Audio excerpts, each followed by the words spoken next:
Something told me it was over when I saw you and her talking.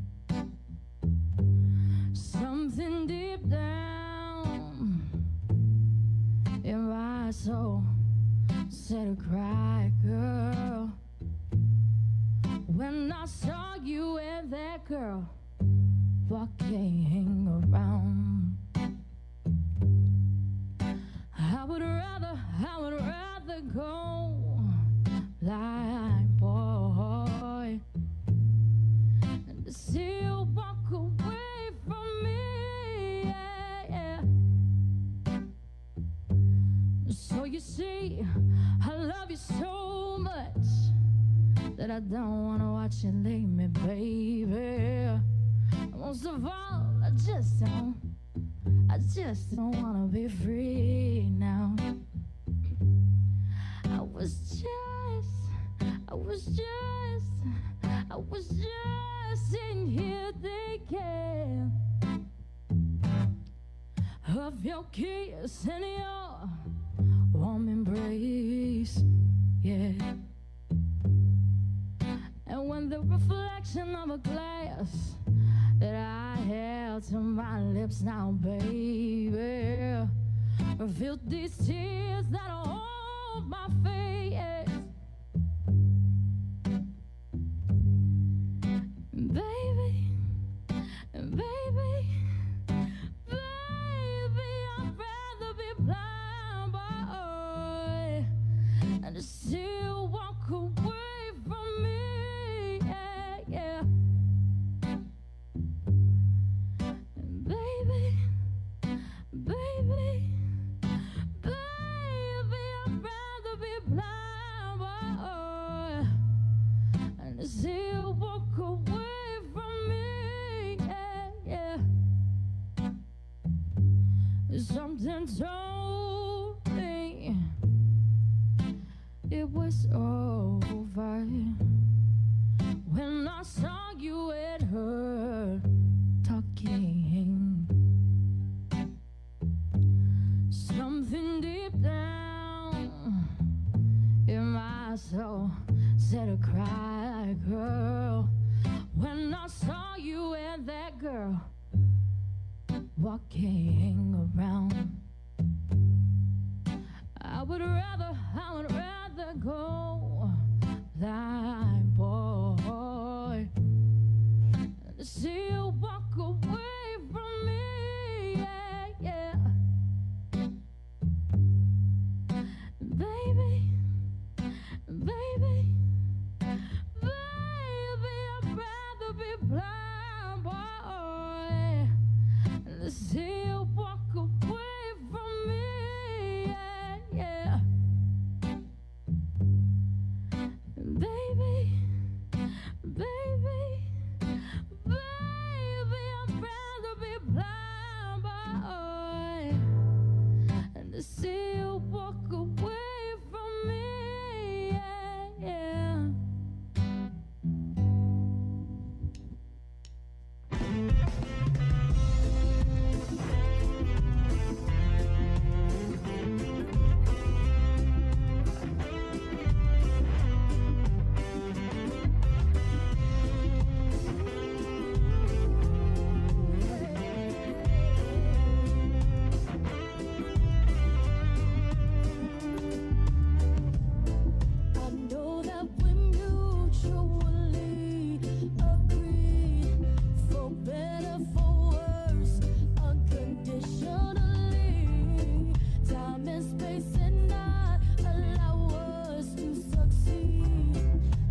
sombranza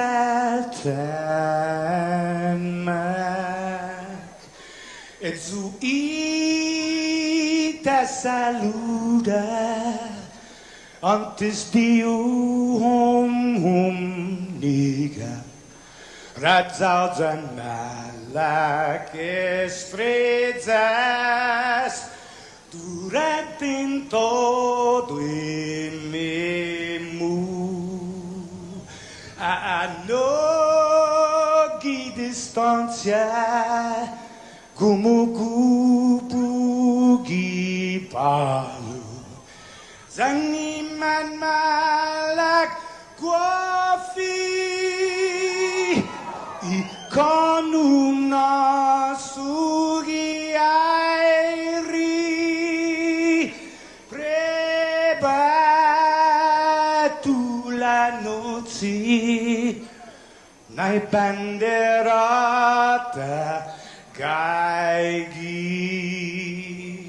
pues atan fanny bandera kau esta pagua pumalapa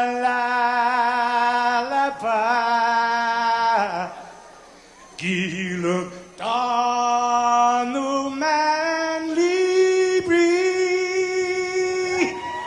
sentami ti man ko badi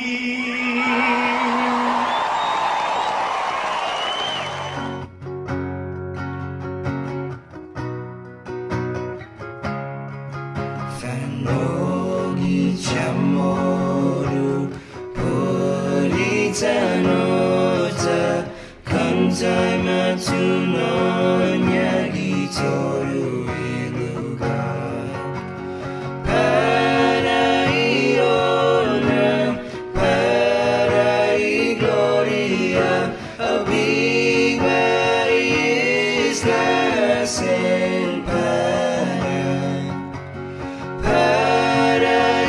Paraiona, Parai gloria, abiba islas el para. Toru y tempo y paz, paraíta, zangin y la bendición. Contra peligro na avança fuam Deus proteges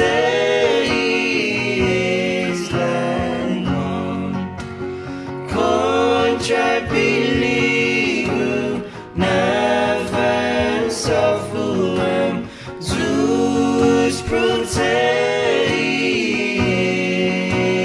l'amor Osaina, Oleniti, Ninu Maria.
Good morning, Sabrina.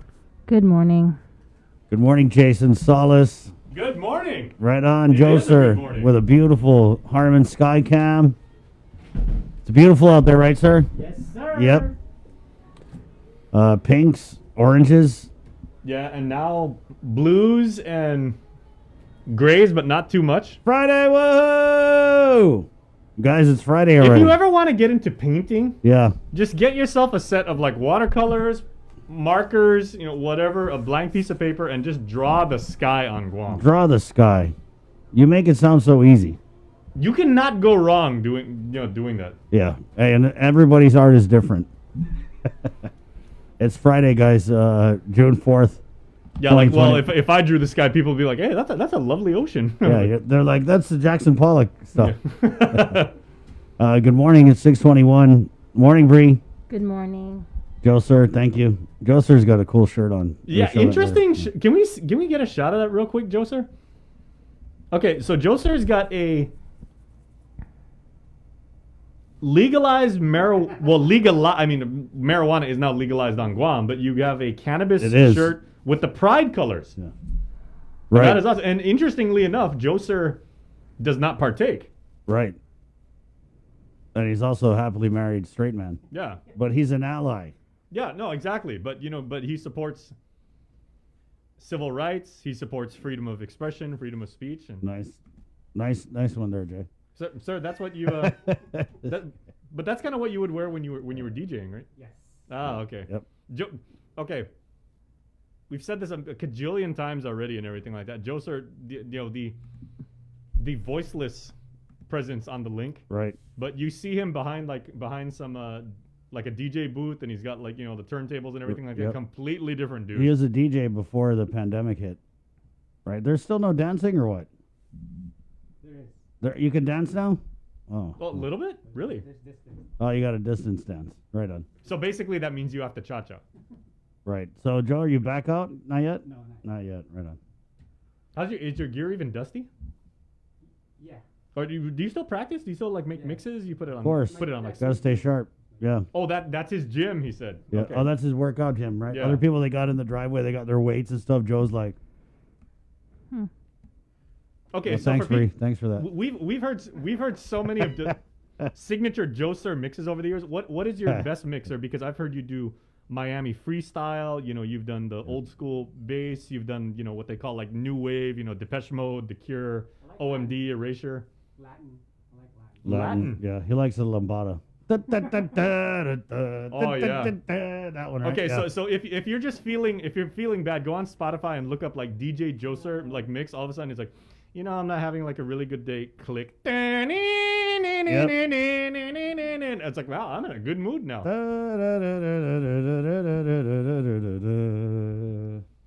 What's that song? Oh, that's J-Lo. Yeah. Get up on the floor. Oh, get it out of my head. Why? Thank you, Jay, for that 5-minute detour. Wait but a minute. It's kind of funny though, because you look at it reminds me of like these movies where it's like the post-apocalypse. They're like, "What'd you do before the war?"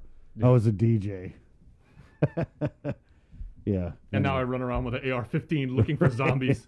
Wait a minute. There was breaking news when I left when I was on vacation, right? Yeah. When I was staying home.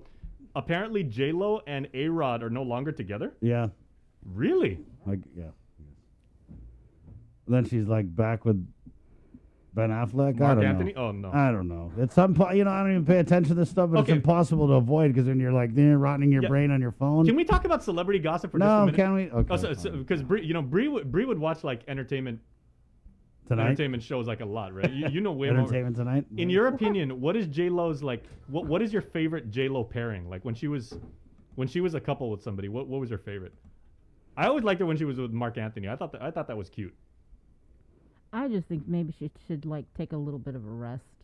I mean, she just went. Do you follow her on Instagram? That was so classy, Bree. Do you Bree's fo- like, girl, chill. You got too many boyfriends. You man a minute. Relax. Do you follow her on Instagram?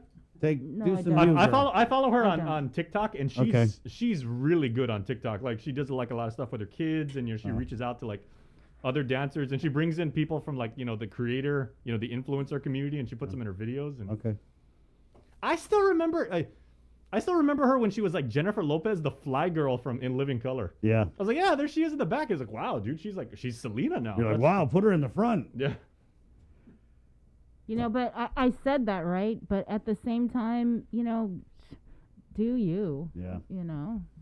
You're J-Lo. You can do whatever you want. Nah, Yep. when I was like when J-Lo Or got any does. woman could do what they want. She I mean, does what she wants, she and we're went just here from talking about it. what's his name again? A-Rod to Ben Affleck. But you know Bennifer. what? Guys do that all the time. Yeah, so of course. It's Who all cares? good. Yeah. when Jennifer Lopez got together with YOLO. when Alex Rodriguez got together with Jennifer Lopez, I was like, wow, man, that is like Brangelina Part 2. That is like A-list celebrity right there. For me, that was like when I was a kid. That was like when Eddie Van Halen married Valerie Bertinelli from One Day at a Time. Wait, I what was did like, you say? When she went to who? when Jennifer Lopez got together with Alex Rodriguez, that was Oh, like no. Brangelina. You guys are gonna make my head No, explode. but I feel he's really. known to be like a player. Oh, he's a baseball player. Yeah, I mean like a player. Well, he also He's- owns he's owns he's the A-Rod. Minnesota. Of course, he's a player. He owns the Minnesota Timberwolves now, so he's also quite rich. All right. Okay. Can we come back to Guam now? 'Cause- Okay. Dude, Okay, Jay, are there any like local like celebrity dating pairings? You're gonna make my brain explode. Good morning to our Facebook Live audience. Also, thank you to our sponsors, Pacific Points, IT&E, Cabo Enterprises, and Jack in the Box. We're gearing up for hopefully what will be a Milkshake Monday at Jack in the Box. My treat. All Wait, right. who are local celebrities that have gotten together over the years? Can we just get I on with don't this? even know. Don't Okay, even thank you. care. Right on. Rosemary Laguania chimes in. Good morning, team. 3 thumbs up. That's what kind of morning it is. It's a 3 thumbs up. Three Good thumbs morning. up. Okay. Wait, Joser, can you get a shot of this? I don't know if Bree or Chris, you guys know this. Okay. I was born with 6 fingers, right? Wait, take a look at that. Yeah. Okay. I don't even know if I've known you. Bree's like one of my closest friends. Okay. See that? When I was born, there was like a little extra like pinky that like it just fell off. There was no bone in it. There was no nerve. It was just like a dangling like piece of flesh. It fell off when I was like 2 months old. Wow. But I had like an extra pinky. Thanks, Jay. So when we got that Rosemary Laguania said 3 thumbs up, I was like, Yeah. I know exactly what that's about. Right on. Well, you learn something new every day, don't you? Whether you want to or not. I had no idea, Jay. That's pretty cool. Link fam, does anybody else have extra toes, fingers, extra nostril? Sabrina, can you get your boy over here, please? It's a good Friday. It's a beautiful day outside. It is, Jay. The sun is shining. Weather is Jennifer warm. Lopez is single again. That's right. Hey, Mama Bear, Debbie Davis, TGIF. Good morning, Chris, Jason, Sabrina, Joser, and all on Guam. Hashtag Mama Bear. Wait, how are things in Kentucky? Because remember, she said that I believe at the beginning of June, she said Kentucky was gonna. What was it, Debbie? Completely open. Yeah. Yeah. And the only people that would still have to like have the PPE and stuff were people like, and I believe like nursing homes and you know Yeah. and medical facilities Right.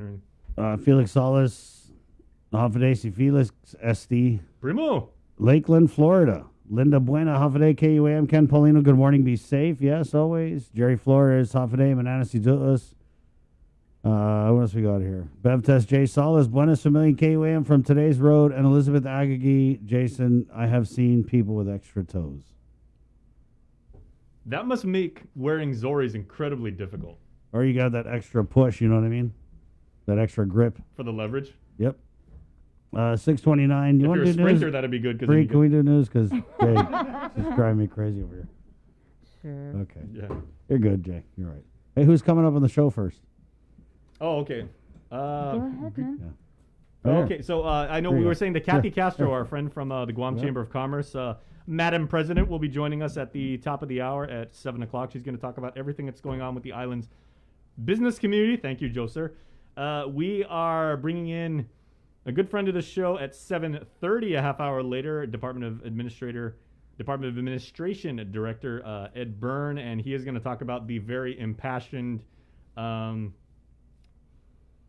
want to say, heartfelt plea that he made to the legislature the other day when he was saying the purpose of technology and why Guam has to upgrade its systems. Yep. You know, It was like, legislature, give me Windows 21. Yeah. Come on. We're still on Windows 8. Yeah, so he's and you know I interviewed him with Nestor several weeks ago, and he was saying, you know, the system's just old. There's a lot that can't be done with it. There's a lot that you can't just upgrade this stuff. We are talking with BJ Cruz right now. He is an esteemed member of our community. He's been a civic leader, you know, a gentleman and a statesman for so long. And because it is Pride Month, we're going to get his thoughts on some of his trailblazing work to increase awareness to you know. And then we're also going to talk about his job that he's doing as Yeah. an auditor. Okay, wait, I thought you said we weren't. No, I was kidding. Oh, okay. Yeah. Thanks for letting me. Okay, because so Chris was like, we're talking with BJ about a variety of things. Sarah Thomas Nedadog was supposed to be on the show earlier this month, but she, of course, speaking of civic leaders, she's doing a lot with the homeless, the fight to end homelessness, I should say. And then Sarah's going to join us at 8:45. It's her job, Jay. She's getting paid $90,000 to do it. So it's all right. There you go. How much do you get paid? Nothing. Not 90. Yeah. So yeah, she's coming on. They just had a meeting. It's the Office of Homeless and Poverty Assistance. Yeah.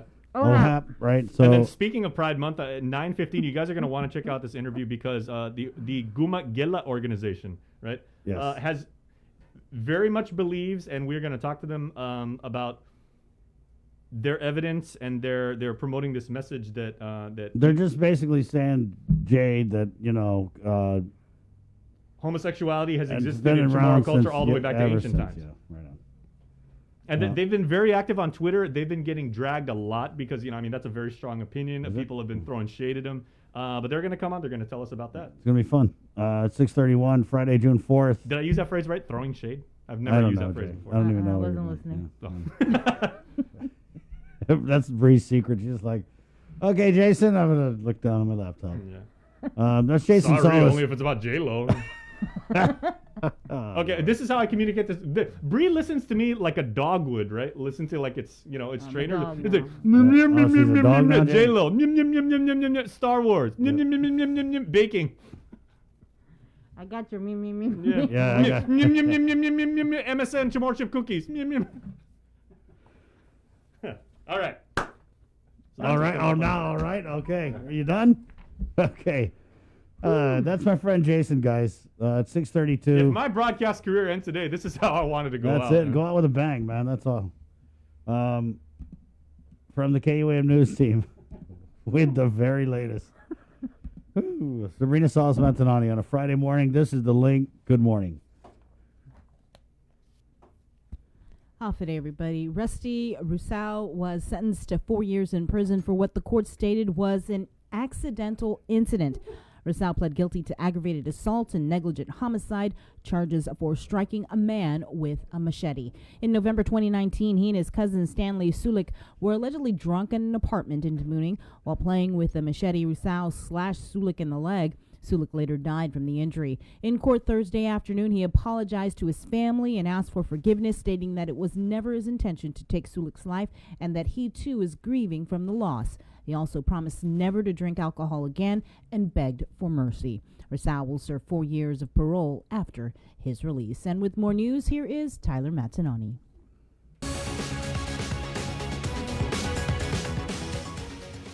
Buenas and half a day, everyone. I'm Tyler Mazzanoni with your headlines here on The Link. Former Police and Department of Corrections officer Jose Ananich made an initial appearance in district court Thursday afternoon. At this time, his official charges remain unknown. In open court, defense counsel Jay Arreola asked for the case to be sealed, and the court granted the request. However, according to court documents, the case has been sealed for the reason that law enforcement is still working on others involved in an ongoing drug trafficking investigation. Ananich was brought into the Hagåtña detention facility Wednesday evening. Public health is making a hard push for island residents to get immunized as recent positive cases reveal that need for more people to join the vaccination. In the last 7 days, we've actually had 44 cases total. Public Health's Chima Mbakwem says if you break that down even further, Guam is averaging 6 positive COVID cases a day. It still doesn't look good, you know. What the numbers are saying, according to Mbakwem, is a need for people to get vaccinated against the virus. In the past 2 days, Guam recorded a total of 31 positive cases, 17 from Tuesday and 14 from Wednesday. From all of those cases, only 2 people were fully vaccinated and 1 partially vaccinated. A majority of those cases, according to Chima, were from household contacts. This number shows clearly that, and if you're looking at the number of contacts to those individuals too, you're looking at the first case we had 38 contacts, the second case we had 40 close contacts. This is almost like 78 close contacts. So with this number of unvaccinated people walking around with COVID, there's a chance that they can actually expose people who are not vaccinated too. Testing of close contacts is currently underway. Meanwhile, Chima says the recent identification of 18 additional variant cases on Guam reveals that at least 13 of those variant cases were connected to the 2 clusters reported about 1 month ago. You're looking at one super spreader moving around on the island, infecting people, and bad enough, it is with the UK variant. At the end of the day, we're at that point where everyone needs to go get vaccinated. You need to protect others. That's what it means logically, is you, being responsible enough to go out and get vaccinated. Over 400 local fishermen will be receiving federal compensation as a result of the COVID-19 pandemic. We met with the Department of Agriculture, who provided more on the Fisheries Relief Fund. The Fisheries Relief Fund was created under the CARES Act to compensate fishermen that may have been impacted by the COVID-19 pandemic. Department of Agriculture's Frank Roberto is the project lead. There was no access to the beaches, and we had the stay-at-home order. Fishing shops were closed, so the money is just to compensate them, as if they were fishing, they would get fish, but since they're not able to, they weren't able to feed their families. Or generate income, especially commercial fishermen that weren't able to do charters. It's a way to help offset the losses. And since Guam is heavily reliant on fishing, it's something that the disaster relief from NOAA is helping with.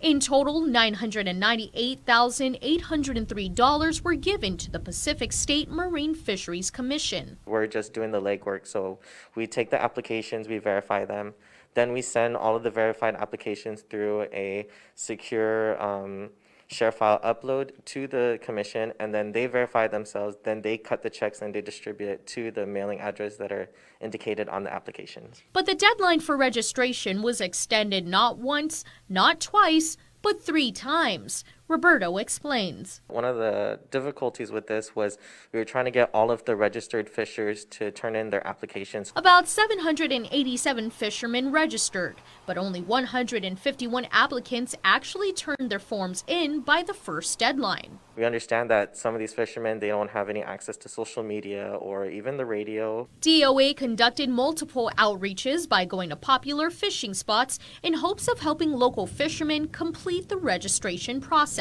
We've also done research at the marinas where we would set up a canopy, and fishermen that come in and out will announce to them saying that you need to turn an application if you registered. And then also we have the list of registered fishermen where if they didn't turn an application, we would call them directly. In the end, over 500 calls were made and 459 completed the application process. Roberto says that if they're all paid out, it will total up to $675,196.96 out of the $998,803. The remaining money will be distributed to the fishermen evenly. If you're a fisherman that didn't get to bite the line from the first round of funding, there will be a second round. This time, Guam is expected to receive $783,727. So it's a little bit less than the first one, but it's going to be the same process. We're going to have people register, so if you didn't register the first time, you can come out and register, and those who already got money, you can apply again. Pre-registration is ongoing. Those interested can contact Frank Roberto at 735-0288. Police have temporarily suspended their Project U Youth Summer Program after a participant tested positive for COVID on Tuesday. According to GPD spokesperson Sergeant Paul Tapal, the youth sustained an injury while playing and was taken to the Guam Memorial Hospital. While there, the individual was tested for COVID-19 and the results turned up positive. GPD says it's working closely with public health, the youth participants, their families, and its Safe School partners to meet contact tracing protocol.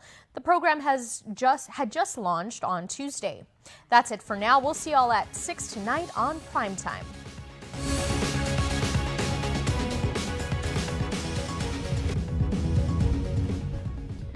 The Joint Information Center reports 6 new cases of COVID out of 530 tests performed on Wednesday. 3 of those cases were identified through contact tracing. Guam's COVID case count is now 8,193 officially reported cases of COVID-19 with 139 deaths. 63 cases are active. There have been 7,991 recoveries. The CAR score is still 0.5. Meanwhile, 3 GDOE confirmed 3 students tested positive. 2 were from FB Leon Guerrero Middle School. The 3rd individual has been identified as a student at John F. Kennedy High. The Commonwealth Healthcare Corporation and the Governor's COVID-19 Task Force announced new entry protocols that went into effect on Thursday. According to the new protocol, verified vaccinated incoming travelers can exit the airport to go straight to their home or lodging if they complete their mandatory health declaration form at least 72 hours prior to arrival and after their lodging or home passes assessment. Fully vaccinated travelers must include their vaccination documentation in their mandatory health declaration form at least 72 hours prior to their arrival to ensure that their COVID-19 vaccination is verified in a timely manner and that their lodging or home passes assessment before they land. We should note that verified vaccinated travelers from level 1 jurisdictions, according to the CDC travel recommendations by destinations, do not have to test upon arrival, but will undergo a lodging or home assessment and will be tested on the 5th day after arrival. Verified vaccinated travelers from level 2 or higher jurisdictions can now be tested at the airport if they submit required entry documents at least 72 hours prior to arrival, but must also pass a lodging or home assessment and also will be tested on the 5th day after arrival. Should any individual test positive during any test, they will be isolated at the government quarantine facility. Guam, we should note, is a level 4 jurisdiction.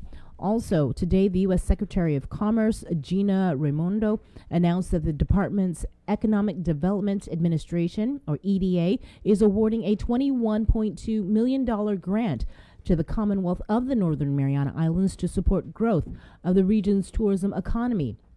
This EDA grant is expected to create 480 jobs. According to Governor Ralph Torres, reacting to the $21 million grant, we are tremendously grateful to the EDA as this funding assistance my administration applied for will provide for a state-of-the-art sports complex and a cultural event site and will greatly benefit our local athletes as we position the CNMI to grow our sports tourism and cultural tourism industries.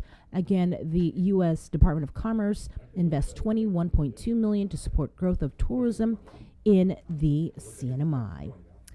The fiscal year 2022 budget cycle is shaping up to be unlike any of the previous years. The pandemic has provided a one-time windfall from the federal government of more than $600 million. The money can be used to support government operations, but otherwise there is wide latitude. There's also no shortage of ideas from the administration and the legislature on how to spend it. Nestor Lecanto reports.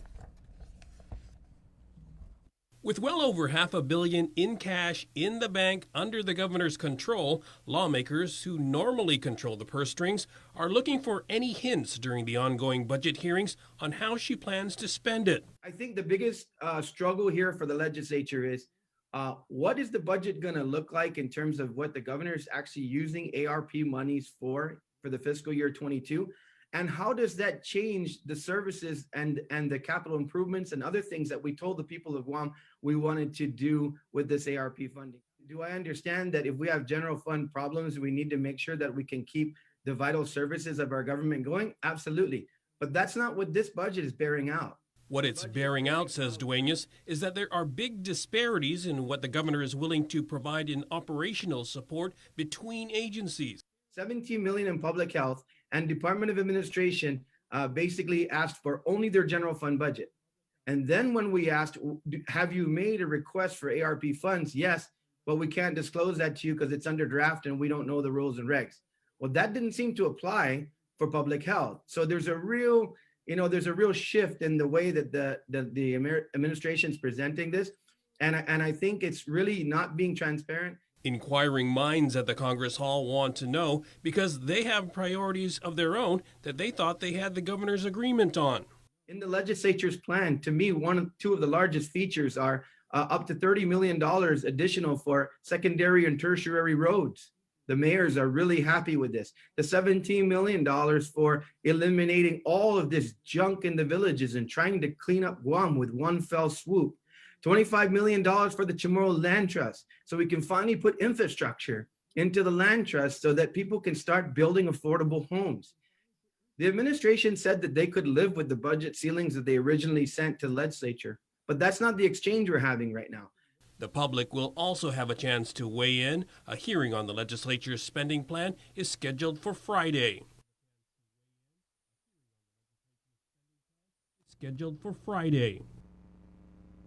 Are you sure you picked up all of your EIP checks? The Department of Administration has published a list of about 2,000 unclaimed economic impact payment checks. They were issued between April 14th and December 30th of last year. A complete list will be posted to the website doa.guam.gov. For more information, you can call 477-5861, 475-1266 or 1140. You can also send an email to unclaimed.checks@doa.guam.gov. The White House is making a big push to get more shots in the arms of Americans in order to reach President Biden's goal of getting 70% of Americans vaccinated by July 4th. The president has declared June a national month of action and is promoting a slew of giveaways and other incentives to reverse falling vaccination rates. Natalie Brand reports. It's a full court press to get more Americans vaccinated. The White House has announced new incentives, including sweepstakes and Super Bowl tickets. The more people we get vaccinated, the more success we're going to have. During June, 4 of the country's biggest daycare providers will also offer free drop-in childcare for parents getting their shots. And thousands of pharmacies will stay open through the night on Fridays. What this month is going to be about is meeting people where they are, understanding what they need. The push comes as President Biden tries to meet his goal of having 70% of American adults at least partially vaccinated by July 4th. Right now, with daily vaccination rates dropping, the U.S. is at risk of falling short. 12 states have reached the 70% mark, but in the South, 6 states have less than 1/3 of their population fully vaccinated. This is a race against the clock to get to the finish line. We're almost there. Dr. Reed Tuckson is the co-founder of the Black Coalition Against COVID, an organization working with the administration to get Black-owned businesses, including barber shops and hair salons, involved in the outreach. There are so many rumors and unsubstantiated statements that pervade the conversation that we want to help barbers and stylists to have access to facts. And then be able to help inform the conversations. States are also pulling out all the stops. Ohio announced the second winner of its $1 million vaccine lottery. Nothing like this ever happened to me. And West Virginia is offering prizes, including rifles and trucks, to people who get the shot. Natalie Brand, CBS News, the White House. And with your sports roundup, Did she here say is. rifles and trucks? She said rifles and trucks. Rifles Did and they trucks. say vax a million? Okay, well, we said okay, and it's about understanding the culture of the region, right? We said yesterday if somebody gives away beer on Guam to go get vaccinated, that's gonna Or Denancy. such a win. I'm so down. If you guys want to buy 5 tons of Denancy and do a big vaccination giveaway, I'm your guy. But I mean, hey, and I guess in that part of the country, you give away rifles and trucks. Where's it, West Virginia? We give away some trucks and some rifles. Go hunting. Hey, I like what United is doing. I still have to sign up for the that. sweepstakes. Check, yeah. Right. Yep. Anyway, with your sports roundup, here's Dave Delgado. SportsLink, brought to you by Cure Alkaline Water. Academy scored 11 points in the first quarter. Coco Paulino accounted for 5 points. Paulino finished the game with 7. Janelise Quintanilla started the game with strong finishes at the rim. Quintanilla scored 14 points in the first quarter and was tied with a game-high 24. Mia Titano put up 9 for the home team, going left through the defense for the shot off the backboard. Warriors led by as many as 19 at one point. Allura Hernandez was locked in. She hit for 24 points, going 6 for 6 at the free throw line. Micah Terlahi led Academy with 15 points. St. Paul was crowned ESA Girls champions with the 63-50 win. With the dub, the Warriors continue their streak with 4 straight championship titles. Kat Santos with the baseline finish off the assist from Anea Mudza-Ramiro. Starting the game, our mentality was to start super strong so that we're not fighting so hard at the end of the game. And I think that my team really did that. We started off super strong and the energy was really good. I think we proved the whole league wrong winning, and I'm very happy with me and my team. We just really wanted to win for the seniors. We practiced on our defense a lot, because defense wins championships. It was a good season for us. I'm happy we were able to play. We went through a lot of obstacles, I feel like, but we were able to pull through. And I think our defense was pretty good. We started off strong, and we were able to keep it up throughout the whole game. The foundation of our defense in general is wonderful. All the 4 years I spent at St. Paul has been a blessing, especially with the 4-peat this year. Amazing. FD and St. Paul were the last 2 boys teams standing in the ESA Basketball League. The Friars hit 4 deep balls in the first quarter and led 35-24 at halftime. Blaze Adda finished the game with 13 points. Matt Santos put up 14. Elijah Garrido chipped in with 7. Big man Daryl Robles led the way with a team-high 16. FD went on to win 70-53. The boys say the win was for Coach Eddie Pelkey, who retired after the championship victory. We wanted to play our best since he's going to be leaving after this season, and I'm glad we ended up with a huge double. He's been there for all of us ever since we were freshmen. I even knew him before I came to FD. It means so much to me to win the ship for him on his way out, for him to exit like this, back-to-back champs. I'm sure he's proud. The atmosphere was crazy, and what motivated us to win more, or to win, was because it was our coach's last game of his career, so we just wanted to win. I felt like he was probably one of the best coaches in high school basketball on Guam, and it was really sad my first year playing as a sophomore, seeing us lose to St. Paul's, and I just really felt motivated to help him achieve that dream championship for his last game as a coach. Coach Pelkey has been coaching me since middle school, I'd say. Outside league, I joined his club, and I just always liked his coaching style. And I wish I wasn't a senior yet, and I wish he would still coach, because I really do love him as a coach. Yeah, man, winning never gets old, but it's definitely been a fun ride, man. It's 23, 24 years doing this. It's been so fun, man. I'm just extremely blessed to have the players that I've had. I'm extremely blessed for the opportunity to coach my alma mater. And I just want to thank God for every opportunity that He's given me. I truly am nothing without my players, and all the success that I've attained over the years has been because of them, and I'm just so happy I could end it on my terms. After taking the first set 25-16, the Cougars dropped the next two sets 22-25. Senior Rebecca Salas had her timing down on her jumps. Salas was putting down some hard shots. Down 2-1, Kristen Serrano got it going in the fourth. Serrano recorded a kill and then served up an ace as the Cougars took the fourth set 27-25. It was go time for Serrano as she put down a pair of shots to help Academy maintain the lead in the fifth. Tied at 10 with the race to 5, the Cougars outscored Notre Dame 5-3, winning this year's IIAAG title 25-16, 22-25, 22-25, 27-25, 15-13.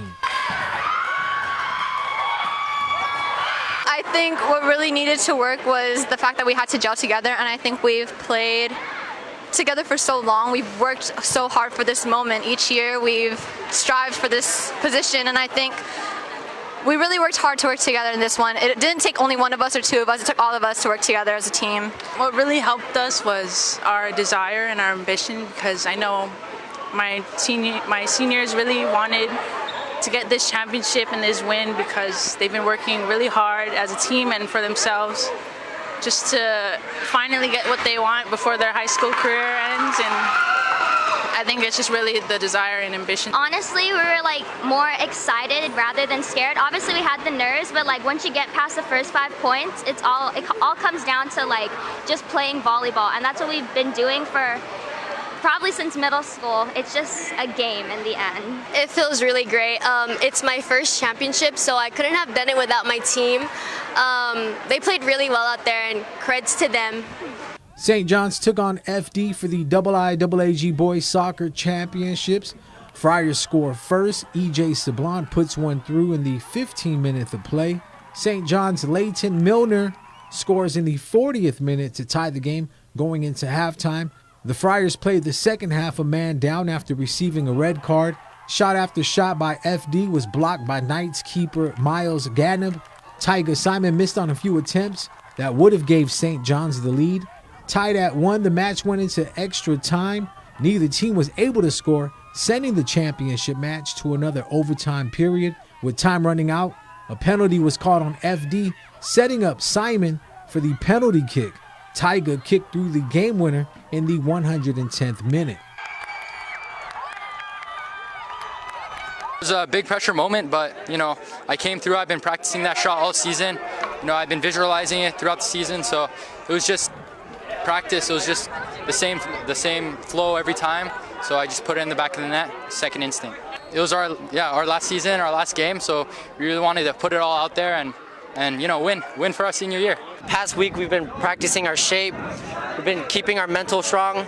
And when we came into this game, we came in because we wanted the championship. For us, especially our seniors. Our seniors, it makes up like 50% of our team. So we really wanted to win for our seniors. The fact that a lot of our team is seniors is what brought our drive to the team, and our closeness with our underclassmen just brought them to have the same drive that we do to win, and honestly, it was just great. We just felt encouraged from our loss. We felt that we needed to play harder, and we did, and we came back and we won. The 2021 McDonald's All-Island basketball games are scheduled for Saturday at the Jungle in Mangilao. The girls will be taken to the court first at 5, followed by the boys at 6:30. We're just looking for these players to come out, have a great time on the court with one another, and it's really a day to really celebrate and, give them props for such a great season. They've all showed a great competitive spirit, and this is the best of high school basketball, both in the girls and boys divisions. So we're just excited that we have an opportunity to host this, and good luck to both teams. There will be a skills challenge and three-point shootout held before each game. McDonald's of Guam and Saipan Vice President Joe Azuzu says the event will promote sportsmanship, competition, and offer a great event for the community. We had an idea to put this thing together. We had a lot of success in the preseason tournament. So basically we want to keep it going, keep the momentum going, and really bring together the best that the island has to offer, and let them compete against each other at a very high level. And it can help them network also, get to know their peers, bring them together from different schools, bring the best talent together in one arena to really show the island of Guam and the community of Guam what Guam has to offer. Yeah, I'm excited. I haven't been on the same team as a lot of these players, and I love how the teams were separated, and definitely gonna be fun playing with a new set of people, the top players on Guam, really. It's gonna be a good game to watch. I'm really just excited because this is kind of like the first all-star girls division, and since I get to be involved, I'm just really excited. And I'm looking forward to getting close to people I haven't played with, and playing with new people. I just want to have fun and just experience an all-star game, and just really enjoy the moments.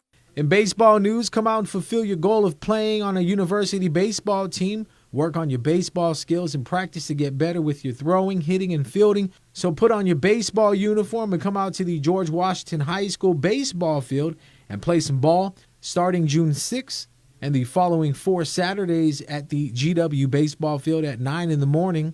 The UOG Schools program will be working with high school athletes to assist them in meeting their very best baseball potential. Baseball coaches and parents are welcome to participate and be leaders in this 5-week UOG Schools program.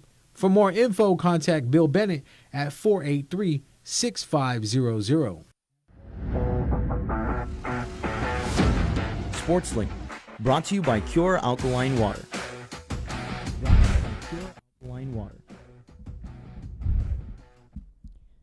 With your news in tomorrow, here is Ken Conception. Buenos napadays to get some to be kunut sa morgan ni KUAM News. Presenta ni Familian Mito gi First Hawaiian Bank.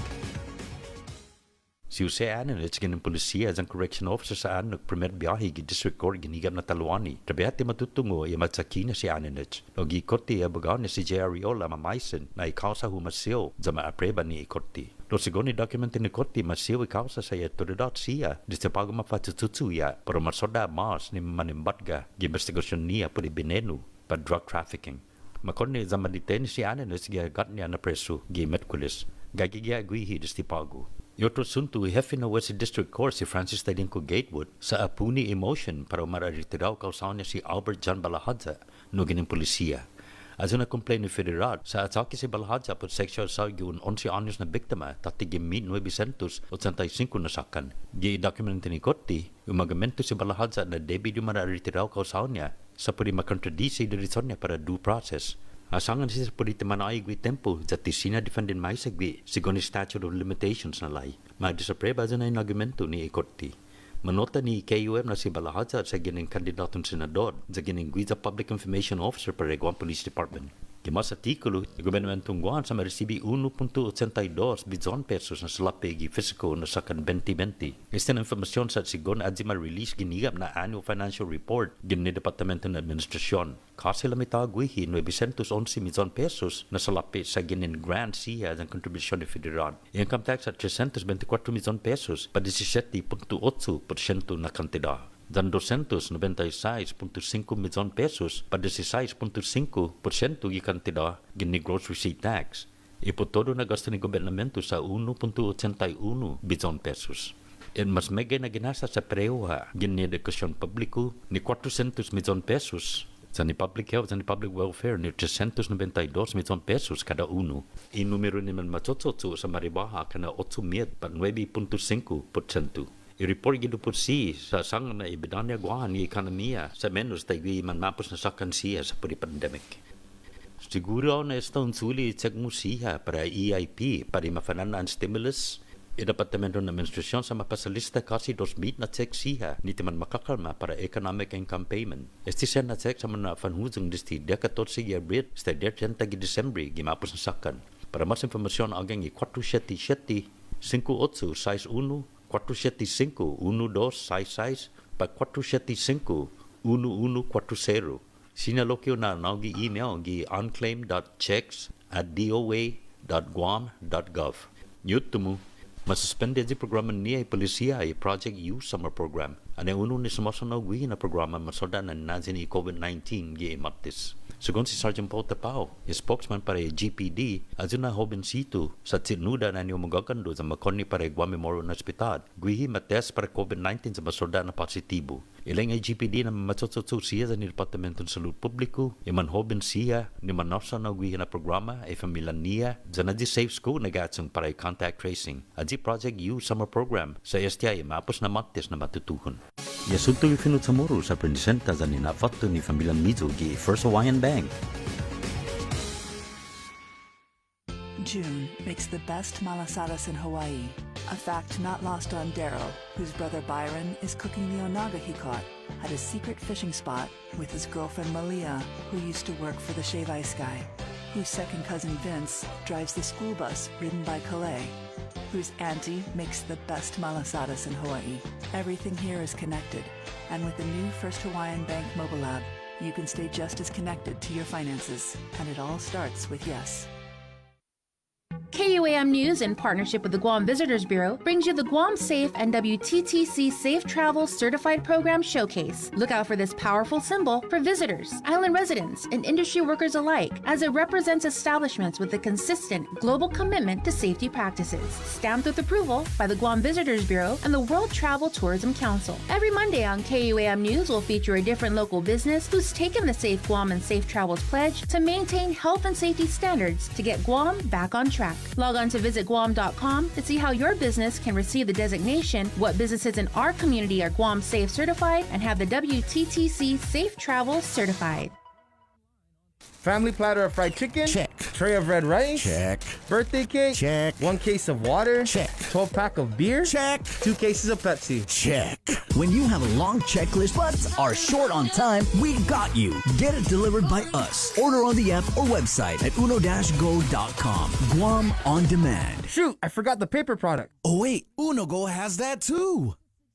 KUAM's multi-platform morning show, The Link, just got a little more delicious with Feed Me Fridays. Chris, Sabrina, Jason, and the rest of the morning crew will take some time each Friday to talk food, taste food, and bring you all the latest and greatest in food from King's Restaurants and Ruby Tuesday Guam, old faves, new hits, and everything on the menu in between. It's Feed Me Fridays on The Link. After a year with so many games and events delayed or unplayed, the world is ready for anything and everything in the world of sports. KUAM Communications is ready with more games, more championships, and more specials that are guaranteed to bring out the fan in you. Don't miss a minute of gameplay from NBC on KUAM TV 8 or from CBS on KUAM TV 11. Every month, we'll bring you the action and excitement. Brought to you locally by Michelob Ultra, Superior Light Beer, Marianas Irrigation and Landscape, and Docomo Pacific. Just more more great reasons to tune in and turn on so you'll fall in love with TV again with the best from KUAM Communications. GU Self-Storage, conveniently located near the Harmon McDonald's. We offer affordable rates, online payments, and auto bill pay for your convenience. Plus gate access daily from 6 a.m. to 9 p.m. Call us today at 648-7867 for more information. Looking for TV schedules, upcoming sports, or special presentations, or what you may have missed over the busy week you had? Well, look no further than KUAM Digital Digest. This weekly emailed newsletter puts all kinds of information in the hands of subscribers each and every week. Just subscribe and we will make sure you keep up with your favorites and stay informed and entertained throughout it all. Go to KUAM.com, click on the newsletter tab, give us your email address, and you are all set. Brought to you in digital partnership with King's Restaurant and Ruby Tuesday Guam. It's the KUAM Digital Digest, your weekly guide to the latest information and best entertainment on the stations and platforms of KUAM. Get the job done the right way by getting the right stuff at East West Rental Center. With years of experience helping builders, we definitely got what you need. Call 646-1463 or visit us in Upper Tumon. Open Monday to Saturday from 7 a.m. to 5 p.m. and on Sundays from 8 a.m. to 5 p.m. My whole family is fully vaccinated because we understand the importance of it. I've seen my daughter, her boyfriend, and friends endure COVID, and I've lost family members because of the virus. I chose to get vaccinated to protect those around me, and most importantly, because of my parents. I'm Jonah Goncharfres, KUAM Senior Producer, and I'm a proud member of the vaccination. Join the vaccination. Scan and plan. For more information, go to KUAM.com. The relationship between Guam and Manila, Philippines is undeniable as we share similar cultural traditions, history, and heritage, with generations of Filipinos calling Guam home. KUAM presents a monthly look at the capital city featuring in-depth and engaging interviews on everything from medical tourism to new business and government leaders. Veteran newscaster Nestor Lecanto delivers Beyond Our Borders. This special program is brought to you by the Bank of Guam and KFC. The world of television is more exciting than ever. Don't miss a minute of special presentations from NBC on KUAM TV 8 or from CBS on KUAM TV 11. Every month, we'll bring you the fun and excitement of award shows and red carpet moments, special series presentations, and other great network programs. Brought to you locally by King's Restaurant, Ruby Tuesday Guam, Bud Light Seltzer, and Docomo Pacific, giving you more reasons to tune in and turn on. Fall in love with TV again with the best from KUAM Communications.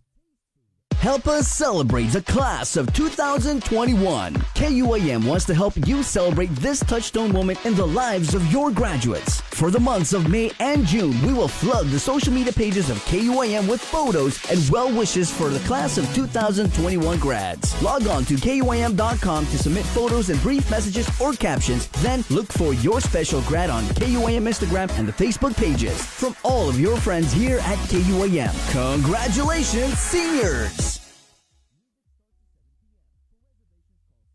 KUAM Communications continues our perpetuation of our Chamorro culture, language, and heritage with features available to our listening and viewing audience, including streaming of Chamorro music 24 hours per day on Isla Digital Radio on KUAM.com and the KUAM News app. Chamorro News Update, weekdays on The Link and the KUAM News YouTube channel. Conversations about life in our Chamorro language podcast, Cuentos Tapoco, with Kin Conception. Seasonal specials, shows, and other features highlighting the beauty of our language, culture, and history. It's a new era of our continued commitment to our Chamorro heritage. Isla, watch, listen, stream. Viva Isla!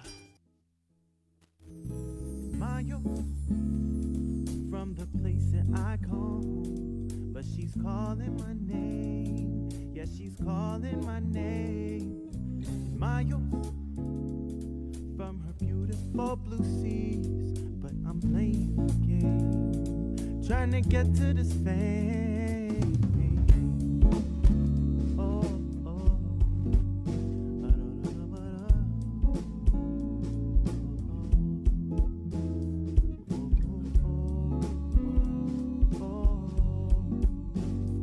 Yeah, yeah.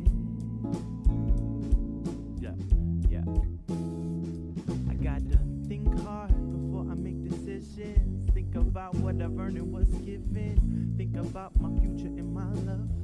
Play some ball, mess around and switch it up. Mix some C's with some B's and make a buck.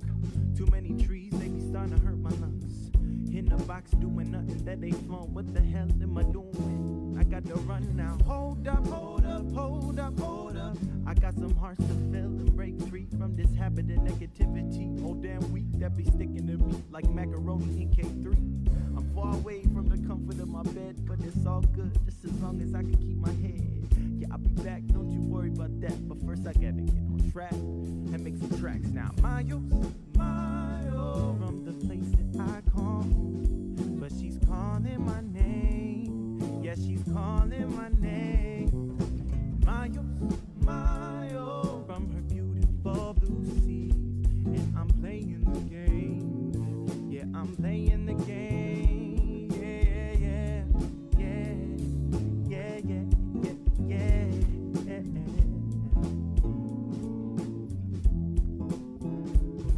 I got Good stuff. Reed Meyer. Miles. Friday morning, June 4th, Pacific Points, Cobble Enterprises, IT&E. Jack in a Box. Man, you know, Chris, yeah, Jay? Link family members in the comments are swinging for the fences this morning because, you know, we had that national story about some of the incentives Maximilian. and the gifts and the prizes Yep. and the rifles. This is what we got so far. Is in West Virginia, they're giving away rifles and Confederate flags. No. But, you know, I mean, this is going to be interesting now to see what, you know, each of the states and each of the states. No, is they're gonna giving do. away rifles and trucks in West Virginia. California is going to give away, like, what, avocado toast and... Yeah. That was a good one, Jay. Seattle's going to give away coffee or, you know, rain slickers or, Right, you know... yeah. Wyoming's going to give, like... Texas is going to give away cowboy boots. Yeah, cowboy boots and steak, right? Right. But, you know, people are also noticing, and Isabel Napaties also said, and she reports and says, thank you for this comment, Isabel. This is really poignant. She was saying Walmart is actually giving its associates cash Right. to get the vaccine. So that's, you know, we were talking yesterday, what are organizations, specifically in the private sector, going to do to get their own people vaccinated? And there is that EEO directive now that says companies are within legal rights to require their workforce to get vaccinated. What about all of us who did our part early on? Now what are we gonna get? See, now that's gonna be the Joe, what are we gonna get? The blowback is gonna be. Why are they rewarding the hard-headed people? And well, okay, so Debbie Davis, right? She goes, and I quote her, right? People shouldn't be given a damn thing to do what's right. Think of your fellow man and woman first, greedy ass people. Oh wow. And as you know, you do not upset a bear, especially if she's Mama Bear. We had also a comment here from Marcy J. She commented in, "Good morning. Is Jason okay? What did he drink for breakfast? You are all over the place. LOL. I'm just feeling good. We haven't Still love and enjoy you. We're just scratched the surface right now. Oh yeah, he's so- just getting warmed up, Yeah. right, Jay? No, but think about that. I mean, you can get creative with this, right? Yeah. What would each of the states give away as a localized incentive to help their own people, you know, get vaccinated? Like I'm thinking, Maryland and DC would be crab cakes. And New Guam York- would be what? Chamorro chip cookies? Yeah, New York would be cheesecake. Right. What's common to Virginia? Well, Virginia's for lovers. Okay, well, a chance to like hang and get a kiss. Bree, what would they give away in Oklahoma?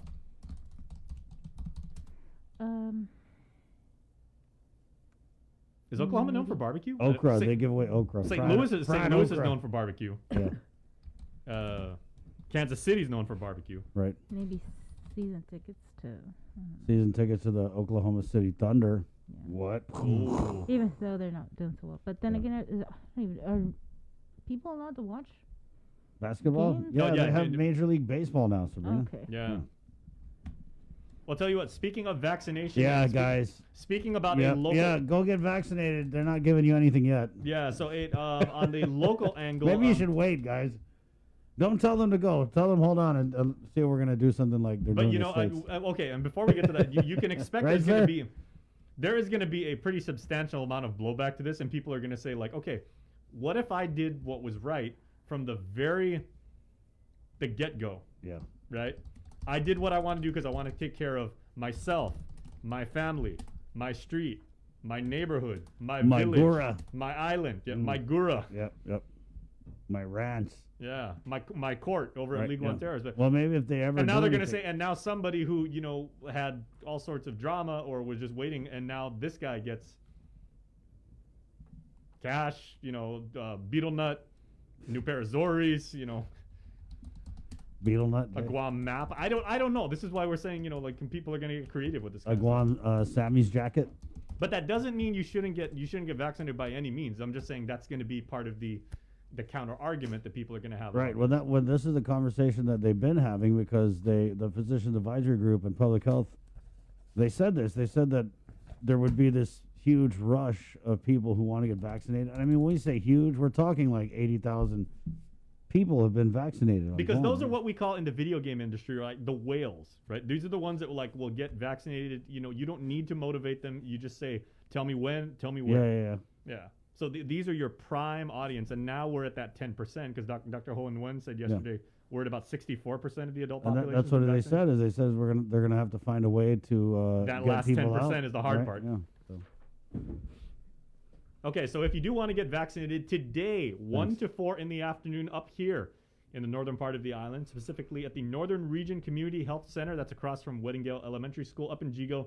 If you are a resident 12 years or older, Every 10th vaccination today from 1 to 4 p.m. will get a free vaccination.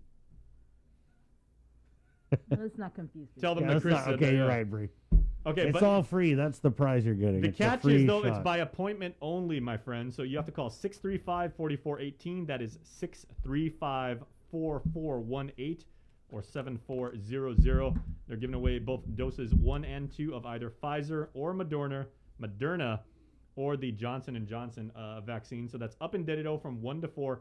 It's 1 to 4 or while supplies last. So Right on. Get vaccinated today. Thank you, Jay. Okay, I have one more burning question. Yeah, right. Going through, and Link Fam, I want your... I got to be on my toes with this guy. Link Fam, I need your opinion on this too. Going through everything we've been through in the last 15 months. Ask Sabrina. Don't look at me. Okay. If you guys could ask God one question. Not. What would Are it you be? serious? Are you for real? Yeah, if you could ask God one question. if you have to- Why? There. No, I think that's fair. Yeah. Mine would be, actually, I would have two. I would be, Yeah. I would be one. Okay. Are we supposed to say RBI or RBIs when you talk about baseball, right? Because it's runs batted in, but everybody's like, Jose Canseco had 15 RBIs, and I've never understood that. Did you see that comment that someone commented in here? Yeah, Bree? about what's wrong with Jason. Okay, and also, I would want to ask God, why is a Hummer considered a truck? All right. Sabrina, what would you ask God if you Yeah, could what would ask you ask God God, one Bree? question? Probably like, hey, can you please let me into heaven? I know I know there's some things on my record, but No. How about you, Joe, sir? If you could ask God a question, what would you ask? You guys can ask God a question anytime. It's called prayer. That's true. All right. We'll get back to you, Joe. Thank you. It's Friday, guys, and we're getting Jason Solis in peak form this morning. Yes, we are. Go ahead, Jay. Okay. Oh, good comments now from Debbie, of course, from Kentucky, Bardstown, Kentucky, and then from Shane Borja, because Debbie goes, I guess Kentucky will give away free bourbon. Right, and then Shane put Gator from Florida, Cheese from Wisconsin. That's very, very true. Right. Cheese from Wisconsin. Are you a Scotty? I wanted to remind people that at Thank you, 11 Bree. a.m. there is going to be this public hearing Yeah. for people to provide their input Yes. on the legislature's spending plan and how people feel that we should spend the $600 million Right in on. ARPA money. Yeah. Please get involved, get engaged, and And the speaker was giving an informed. open invitation to anyone who wants to feedback. Right. Yeah. In any So context. call her office and see how you could join the conversation. You can also appear in person Right. at the Guam Congress Building in Agania.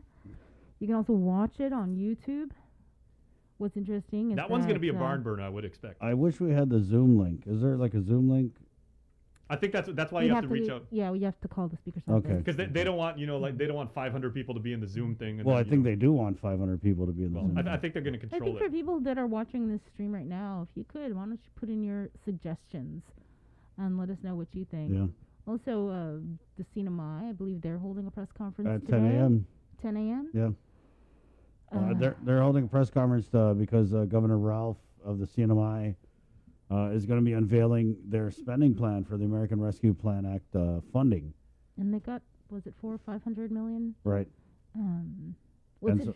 And so they've already got it, and they're saying over there that they can spend it already. So Yeah. that's exactly what they're going to do. On our side, though, the governor, the administration has said that they're waiting for. There's a public comment period for the U.S. Treasury guidelines on how to spend the money, and that's up on July 16th, I believe. So the Lou and Josh administration here is saying that they need to wait for that public comment period to end before they can. I'm not sure if it's before they can spend any of the money or before they can spend the money on the RISE Act.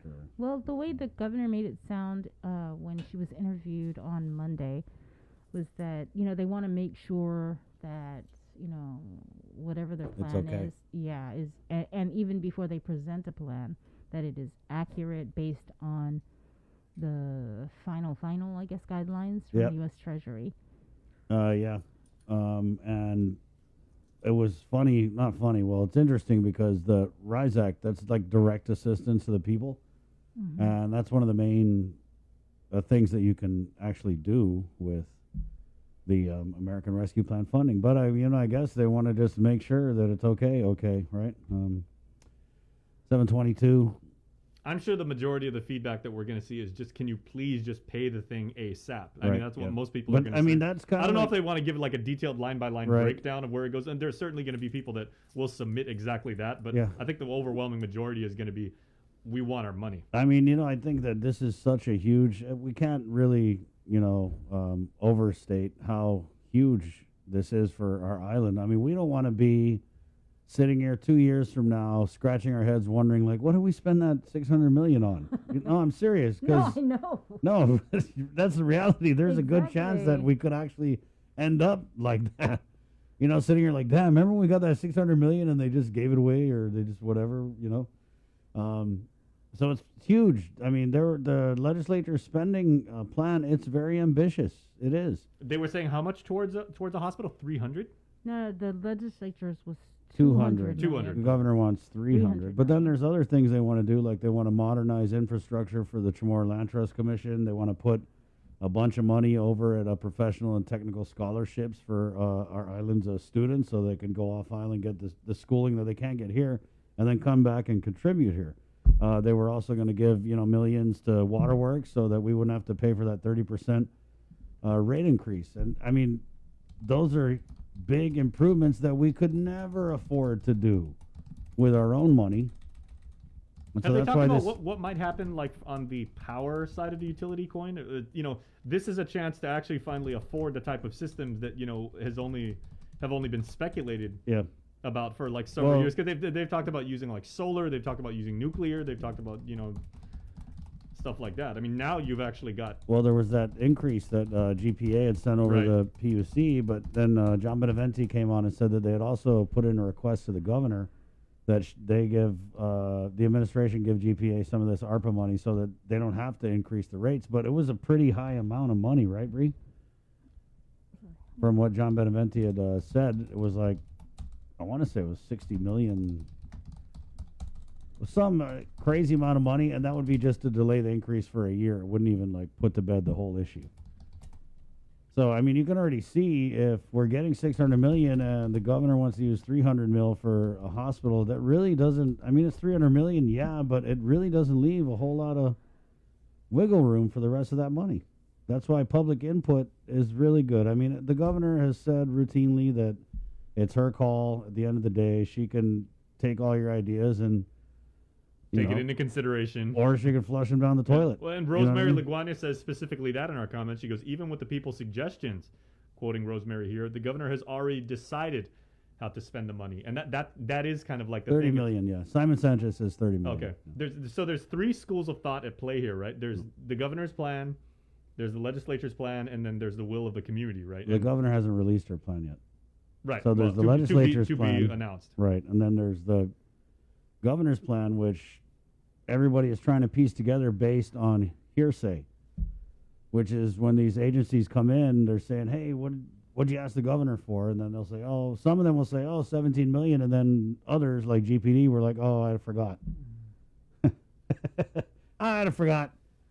I mean, it's 2021. You forget. You WhatsApp somebody and say, hey, how much was that? Do we ask for? I don't know. Right? Yeah? Is that what you would do? Yeah. Hey, guys, how much did we ask for from the ad loop again? Oh, hold on, Senator. Oh, yeah. You know, whatever. No, I mean, you know that Yeah. GPD knew. It's like It's like whole cat. It's like cat and mouse. There's this whole dance going on with the money. There's your son. So yeah. But it was interesting when public health went to their budget oversight hearing, and then, you know, it was $17 million less than what they had requested the previous or the current fiscal year. Yeah. And so, you know, And so the Speaker Talani senators were caught like, that, they're like, where you head at, boy? How are we gonna get $17 million less? Yeah. Huh? Because remember when it was the last budget battle, it became this whole thing where, you know, Yeah. the governor was like, Oh, you you guys are underfunded. public Yeah. health, and I guess the legislature doesn't want to be put in that sort of position again and be blamed for, you know, not Yeah. funding. Public Remember health. that time though, Bree? They were like, we're gonna have to shut down the senior centers. Or we're yes, gonna have exactly. to. Yeah, it was So- crazy. That was a very, very dark time. Yeah, it I was. remember that because I mean, even just like the specter. Never forget. Always remember. Yeah, even the specter of what might happen. I mean, it was scary, man. Yeah, it was. Well, here we are, alive and kicking with $600 million. Woohoo! Yep. But again, my worst fear is 2 years from now.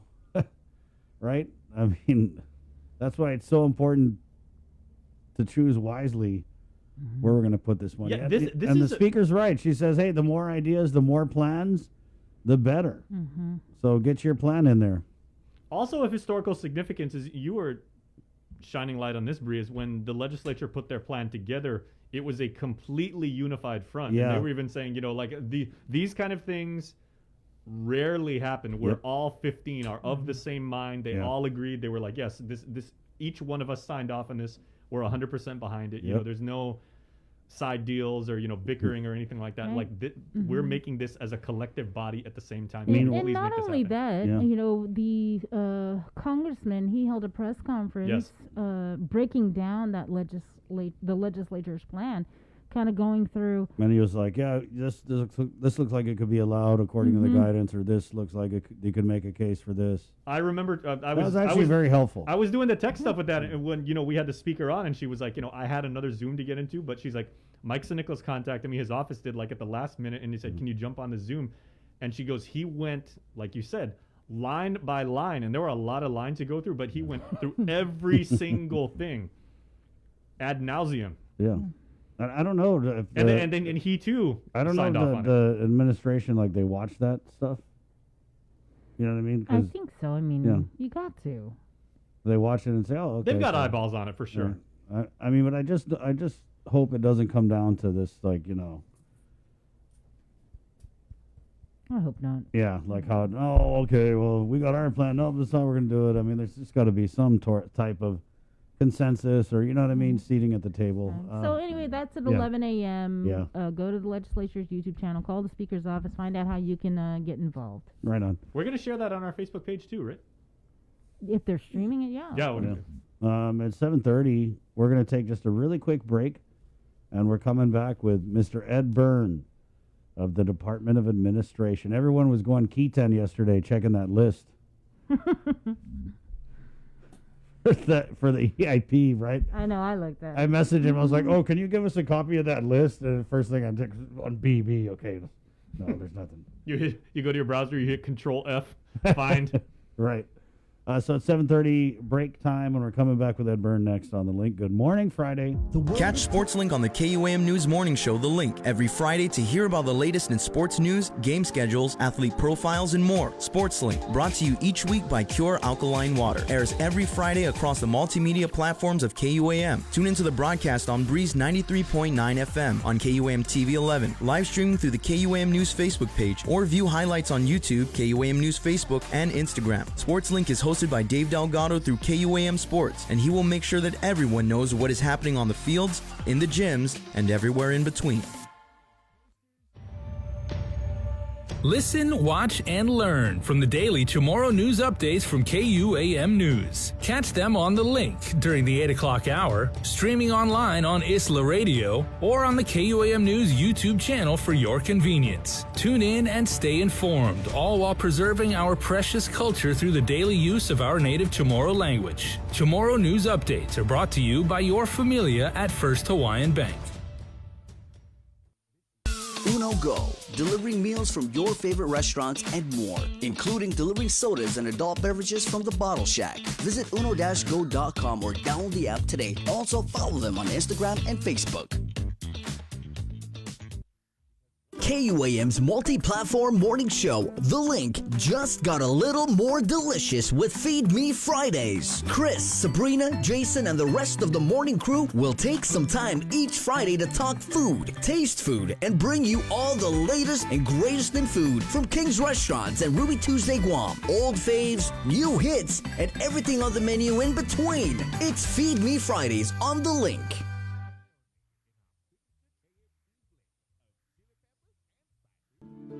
At any given moment, anyone can get infected with COVID. We've heard it many times over that it doesn't discriminate, that we're fighting an invisible enemy, we're all on the front lines, and I take that to heart. I wanted to do my part, not just for the community, but also for my family. I couldn't bear the thought of bringing COVID home and infecting my son. I also wanted to travel, be able to see my parents and my brothers who I haven't seen in over a year. Now I get it, we all have to make a choice, so whatever you decide, weigh the risks and do what you feel is right. I'm Sabrina Salas Matanani, and I am a proud member of the vaccination. Join the vaccination. Scan and plan. For more information, go to KUAM.com.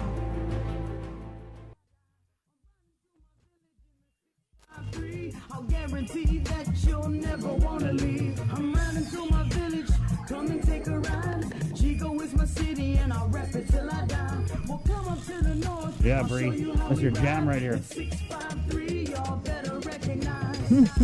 Well, Chico is my hometown. I'm from the 653, guaranteed I'm gonna hold it down. This song is for the gigolos. I put it on for my village and I'll show you how we really do. A death for boomer, stand up. From Emsley to Matog, what channel the chance, dog, put it up.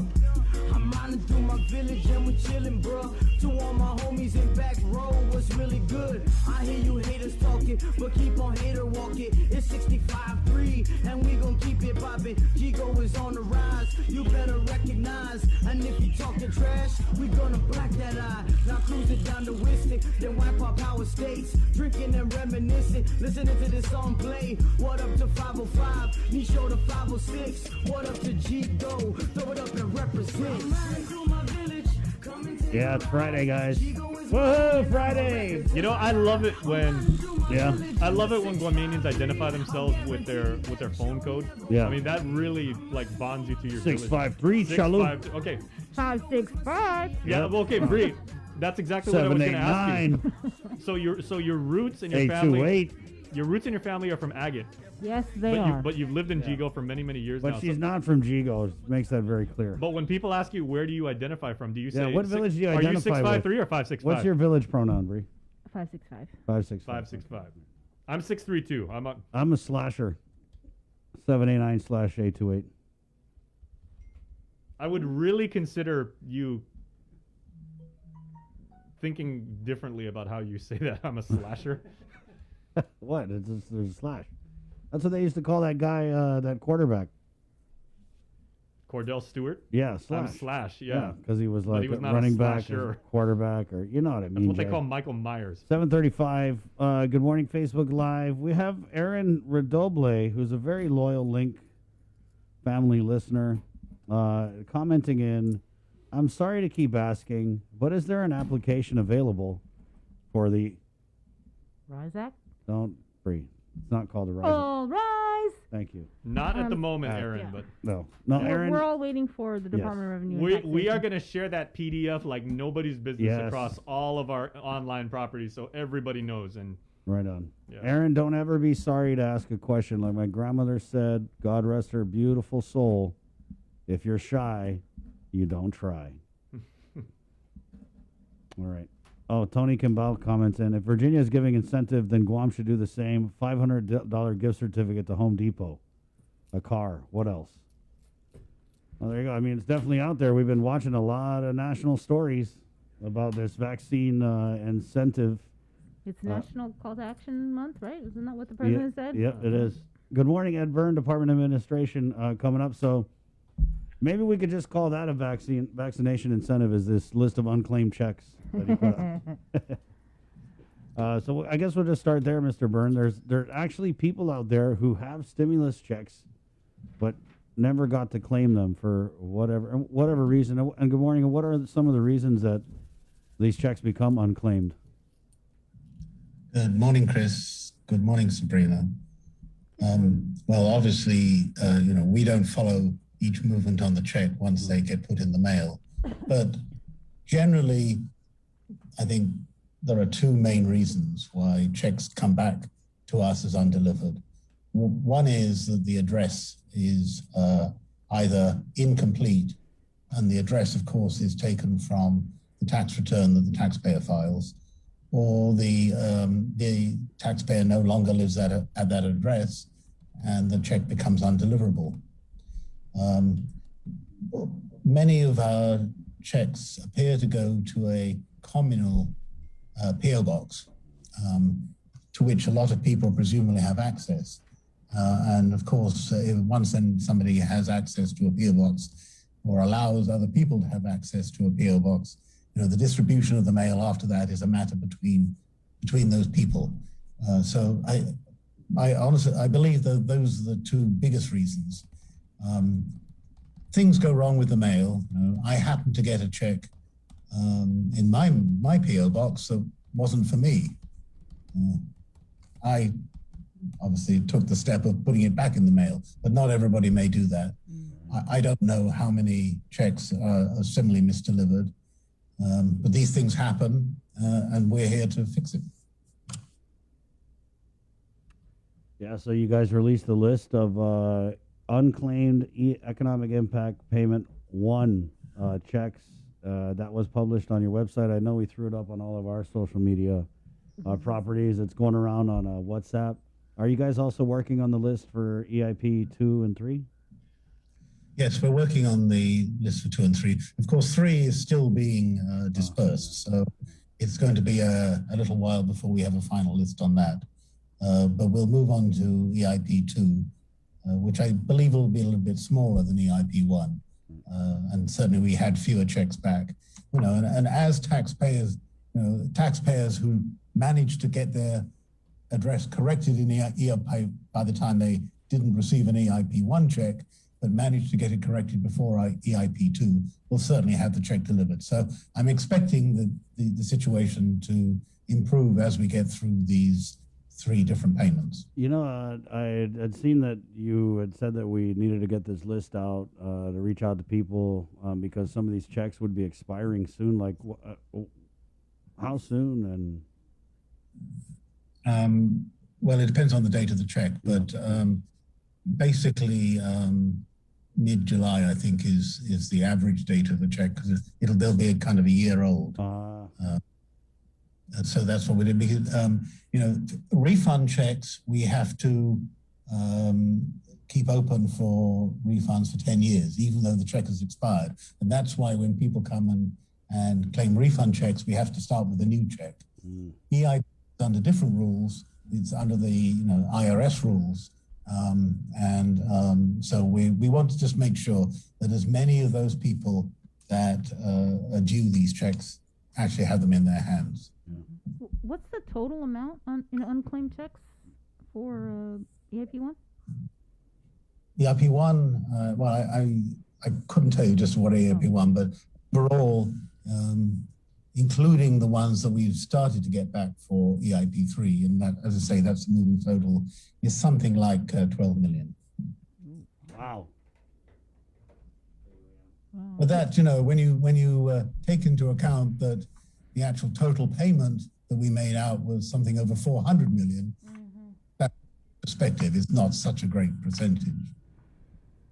Yeah. And what about for EIP2? Do you have a rough estimate? No, I don't. We're working on it. As you know, the check, we obviously know what the total is here, but what we send out obviously doesn't have the check amount on it. So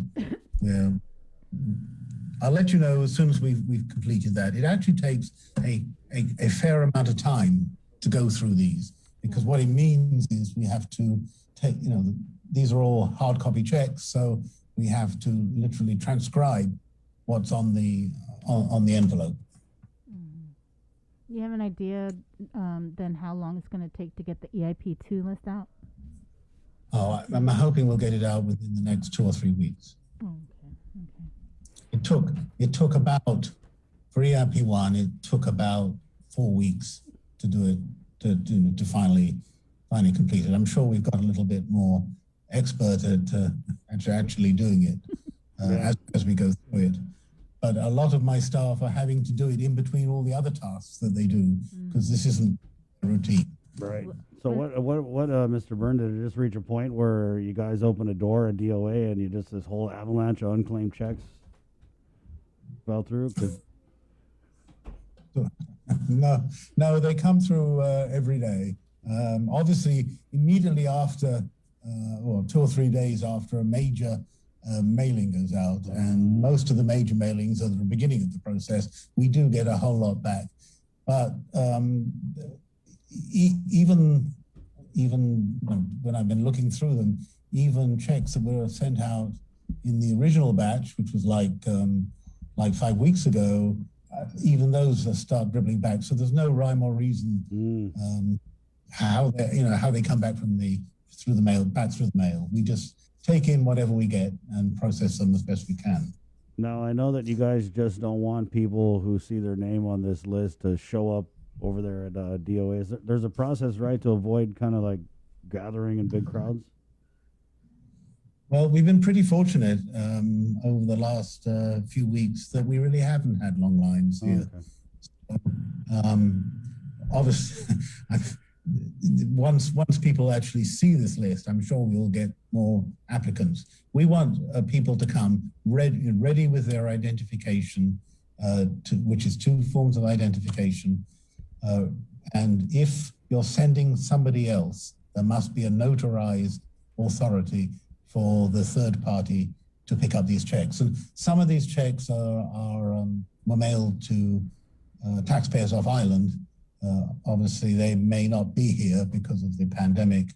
So we want to make sure that their power of attorneys are properly filled out and they will be accepted by Treasurer of Guam. Right. So if you're an inmate or detainee at DOC and you're sending someone to pick up your stimulus check that was unclaimed, then you got to have a notarized letter. Yes. Yes. That's, we must have, you can imagine the chaos if we just allowed anybody to pick up checks. I mean, how often would you come? I'd be there right now. What happens to the checks and the money when no one claims these unclaimed checks? Well, it depends. For tax refunds, like I say, we have to keep the money available for 10 years. EIP comes under the IRS rules, and it's different for each of the EIP payments. And I believe, and Daphne will be able to confirm this, that any unused funds for EIP1 have to be returned to the U.S. Treasury by the end of this year.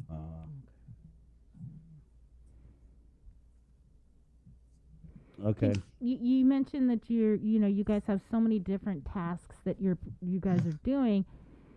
Can you give an update on the ERA program? Yes. I got an update last night, expecting you to ask me this question. We love it when our guests prepare. As you know, there have been two cycles. One that was 2 cycles for applications. One that was from March 3rd to the 26th, and one that started on May 3rd and it's still open. The first cycle, we had 2,618 applications. Haven't had that many in cycle 2. It's 134 applications. And generally, of that, roughly half are deemed to be eligible under the rules. And the rules aren't set by us. The rules are set by the federal government and HUD as to income qualifications. So we paid out so far about 1.3 million, but we're waiting and we're hoping we get it pretty quickly. We're waiting for information from the 2 utilities, the 2 big utilities, certainly, GWA and GPA, as to some of their delinquent customers. And as soon as we get the information from them, there'll be more payouts. So I'm expecting that to increase pretty quickly once we get that information from GPA and GWA. These numbers kind of sound a little low. Yes. So is there any sort of move or discussion? Widen parameters, maybe? Yeah, or to kind of change the qualifications? Yeah. Well, we can't change the qualifications. No, I mean discussions with the feds to kind of review these qualifications. Or a new program, maybe? But you're right, they are low. I think that if you look at both the figures that have been given to us by Guam Housing Corporation and GURA, that a lot of their programs end up with very low payouts. However, for us, we noticed this too, so we're going to try and initiate an outreach. Many of the people who apply English or tomorrow is not their first languages, so we're going to put out information in different languages. Both for, some of the landlords are not native speakers either. So we feel there's a whole number of people, and I think that was kind of borne out when testing and vaccination started, that outreach was needed to these communities in order to sort of penetrate fully those communities and get them to understand what benefits are available. So starting next week, I spoke with Bernie about this yesterday. Starting next week, we're going to initiate an outreach to these communities in order that we can stimulate these applications. Because you're right, they're much lower than we expected. This is Guam, and if somebody can't afford to pay rent or a power bill, very often they will look to family to help them. And then the power bill or the rent gets paid. And that's kind of outside the parameters of a US-based program. So we're trying to work our way through that too, and try and find out how we can better help those people, because they may have paid 1 month's rent, but the next month is going to come due, and that's another message that we're trying to get out to people. Right. Yeah, I was talking with a friend, and maybe it's anecdotal, but they were saying that they didn't qualify because they did pay the rent, but they paid the rent with money that was for other bills, because they, people are prioritizing. Okay, can I not pay the car this month because I got to pay the rent? You know what I mean? I mean, that happens even when we're outside of a pandemic. Yes, but you're absolutely right. That's exactly what happens. We're trying to work our way through that. This program wasn't set up until, we didn't know anything about this program basically until March, and people have been challenged for a year to pay those rents.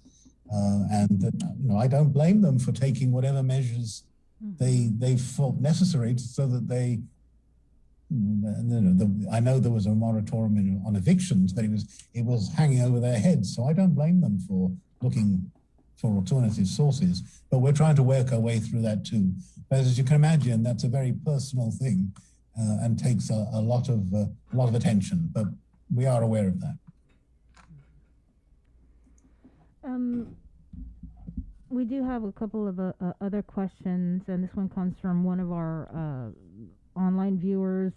Has the Department of Administration started the GovGuam healthcare insurance negotiations? Yes, we opened up the RFP. Responses were due about 10 days, or actually now 2 weeks ago. And we've started the process of evaluating those bids.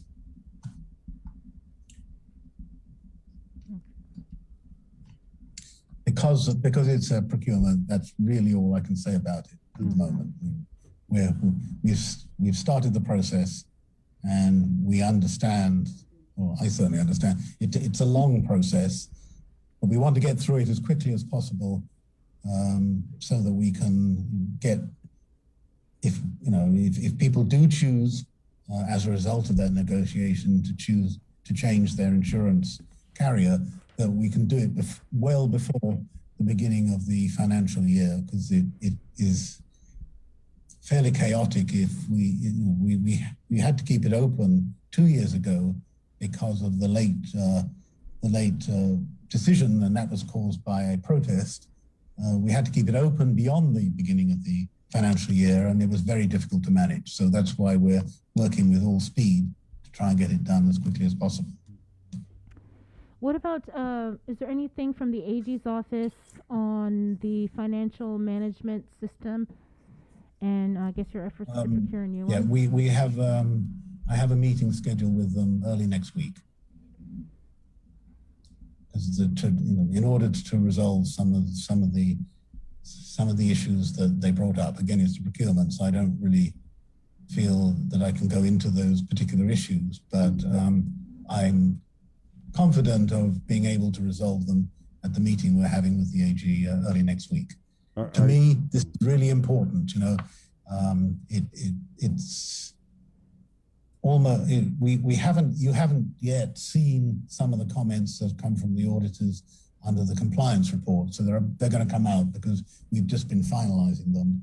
But a lot of the comments, especially the first 3 pages, relate to issues that flow from having an old system, basically, that is struggling to keep up with the higher number of transactions and the more complex transactions that we have in the system as a result of the inflow of federal funds, and actually, the higher inflow of some local funds too.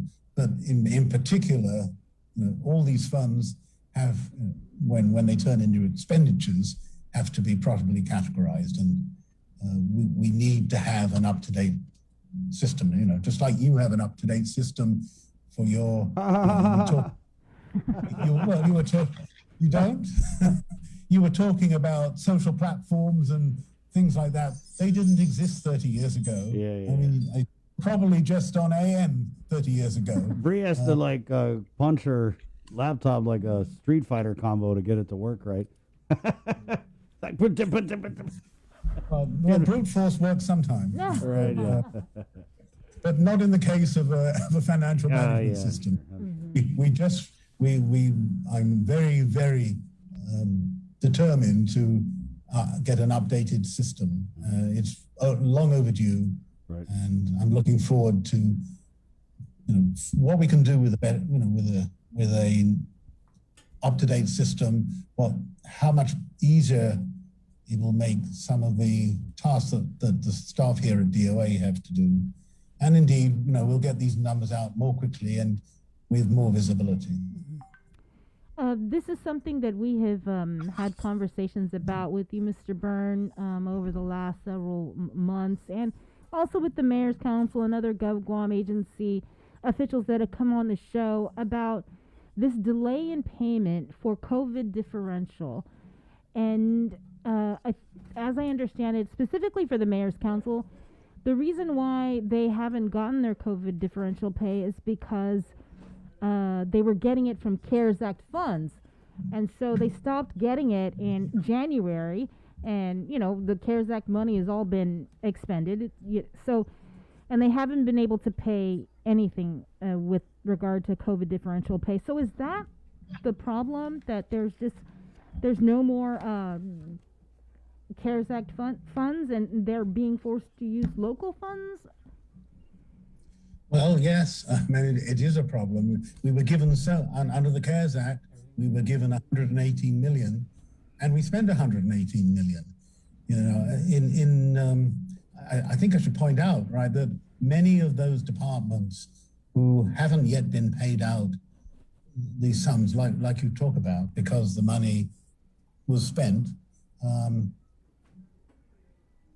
perhaps should have reported their the need to pay these people. We didn't receive some of these pay sheets or claims for payment until very late. If they'd have submitted them as we instructed them to do, concurrently with the payroll, then that payment would have been recognized earlier because we would have paid it. And we wouldn't, they would have been paid out before the funds ran out. So I'm always, whether it's overtime, like Chris has been talking about, and you've been talking about for several weeks, we really want and encourage and indeed request departments to report overtime or any other payment promptly so that we can take care of it. And then it doesn't drag on, and then we don't have issues with, we don't have the funds to do it because it was spent on something else. That's just a financial fact, that if you have so much money and you spend it, then we have to obviously to look as to how we're going to pay in the alternate. And you're right, might be local funds, it might be special funds, and we're working with all these departments to work through that too. Mr. Burns, so the governor come out and said that they're waiting until the public comment period on July 16th, or the ending of it on July 16th, for the Treasury guidance for spending the ARPA funds. Is that accurate? I mean, are we just going to hold steady and not spend anything until July 16th? Oh, that's what the governor said. The public comment period, where I don't know that the public is going to comment, but anybody is welcome to comment. Right. And I'm sure all the states are going to comment on the interim final rules. That period is open until July 16th. Interim final to me sounds slightly contradictory, but I understand the intent is to issue a set of rules and ask the people that have the funds, can you operate within those rules? So what we don't want to do, and this was one of the lessons that was learned under the CARES Act, and indeed the Treasury Office of Inspector General kind of commented to this. They issued a report that if you keep on changing the rules during the course of the program, somebody is going to fall outside the parameters. And so that's Treasury this time has tried to make sure that doesn't happen. And we don't want to spend some money and then find the rule has changed. But let me ask you this, Mr. Burns. The governor made that comment. So if the public or the comment period ends on July 16th, don't we also have to wait for them to respond to the comments that were filed? Yes, we do. So but I think we're not alone in this. So Yeah. I'm sure there'll be a lot of pressure on the Treasury to, and indeed, I've been on some of these conference calls with the states and the Treasury over the last 2 or 3 weeks. The Treasury is well aware of the pressure on states to pay these sums out and the need to finalize these rules as quickly as possible. So there's a chance that it could extend beyond July 16th. That is what's going to happen. It could. It may be that they're so efficient that on July 17th they issue the rules, but the federal government moves at its own pace. It's their money, so we just have to. We have no choice but to comply. Right. Well, that's new. Is COVID differential pay still being paid out since we're still in a public health emergency?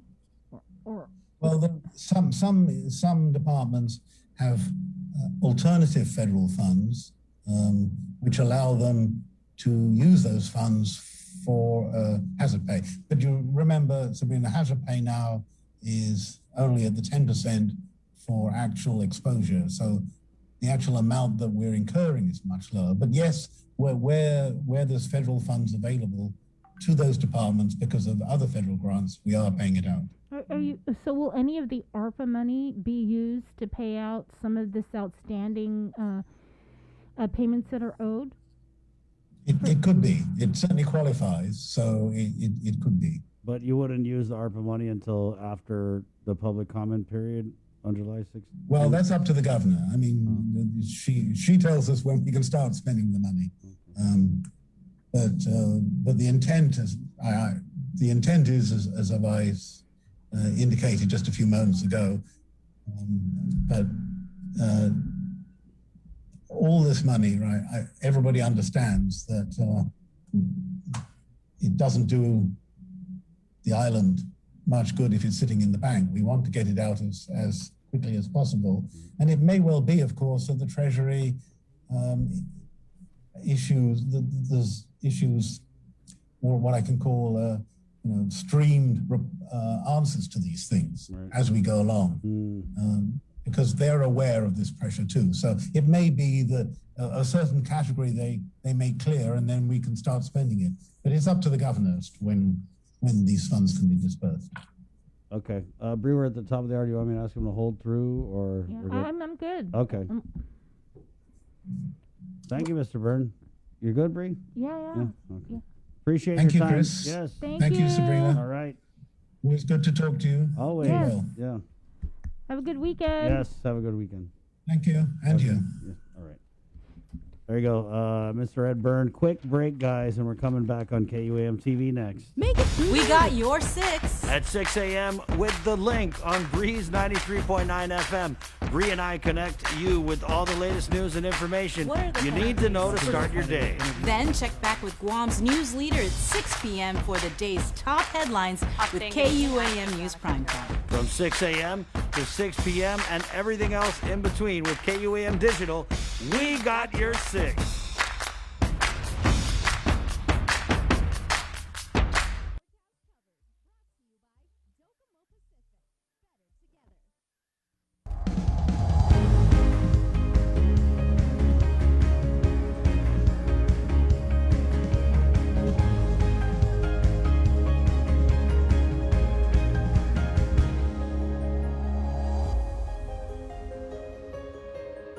Good morning, Guam. Friday, woohoo, business. That's it, Pence. It's Friday. It has been nice and sunny and dry all morning long so far. That's Jason Solis. My name's Chris. Joe Sir on the 1s and 2s. Sabrina Solis, Matanani is getting coffee. 0 precipitation so far. Right on. It's wonderful, wonderful weather to go outside, have a walk, exercise, get some cardio. Go check if your check is on that unclaimed checklist. There you go. That's a workout. It's a long list. Yeah, your swiping finger is going to get some use. Yep. Put some steps on your swiping finger. Potato 3, good morning, KUAM TV. Friday, thanks for joining us. I thank everyone who is watching on KUAM TV, especially my people in the South. I know that you guys drink your coffee and check it out. You're done feeding the chickens, and now we're linking up here on the link, which is brought to you by Pacific Points, Cabo Enterprises, IT&E, and Jack in the Box at 804. And especially for my people up north, so starting up in the 653, moving down to 632, 637, all the way to 646. Right on. How about the 477? That's Joser's territory. Well, that's Sabrina's territory. Right on, yeah. Okay. Oh, there she is, right? There she is. No, Yeah. So Chris was just saying he's thanking all of our Link viewers and listeners all in the South, and I just gave love to everybody in the North. So you've got the central part of the island. So you're 472, 477. Just say good morning. Good morning. Thank you. Oh, I did something while we switched over to TV, guys. I did something for our show. I did something completely out of my own pocket. No need to procure. No need to make a big purchase order or anything like that. I'm getting us our own Monopoly game. Wow. That we can play until we know what is going on with like the GovGuam budget. You know, actually no.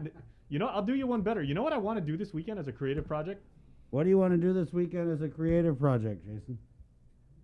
Monopoly GovGuam edition. Oh. Wait, did someone make that already? I think my dad had that. Somebody came up with that years and years ago. They made a concept. Yeah. And they said Monopoly Government of Guam like edition. All the railroads and everything like that were, you know, various places on Guam and the different agencies and the seats of government, you know, like a congressman had his own property and the government, Adelup had its own property and the legislature did. And we had a good interview with Ed Byrne. That was pretty interesting. So Bree, I was thinking, was it the RISE Act that the governor had said that they were waiting for the public comment period to end before paying? Or was it just all of the ARPA funds in general? I'm sorry, start all over. So remember the governor had said that they were waiting until the public comment period ends.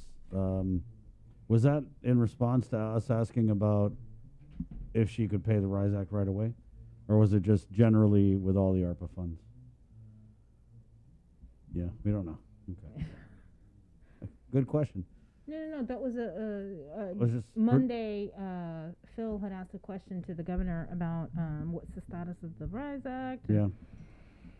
And the plan, and that's what she had said. You know, there's this guidance. Right. Or this public comment. So that was pretty interesting with Mr. Byrne because he had said that the public comment ends July 16th. And this is public comment. It kind of sounds like public hearing, right? But it's really also a process where governors, senators, or even guys like Ed Byrne could be like, hey, what can we do this with the money or can we do that, right? And so he wasn't sure if they would wait till the public comment period ends before responding to some of the questions and concerns or do it like, you know, real time as they get them. But we saw this with the CARES Act where they were just constantly coming out with new guidance, right? So. Right, and it was noted that the interim final guidance that the U.S. Treasury issued, they said that it was effective May 17th. The Treasury did. Right. So. Yeah, so it is what it is. Up in the CNMI, though, they're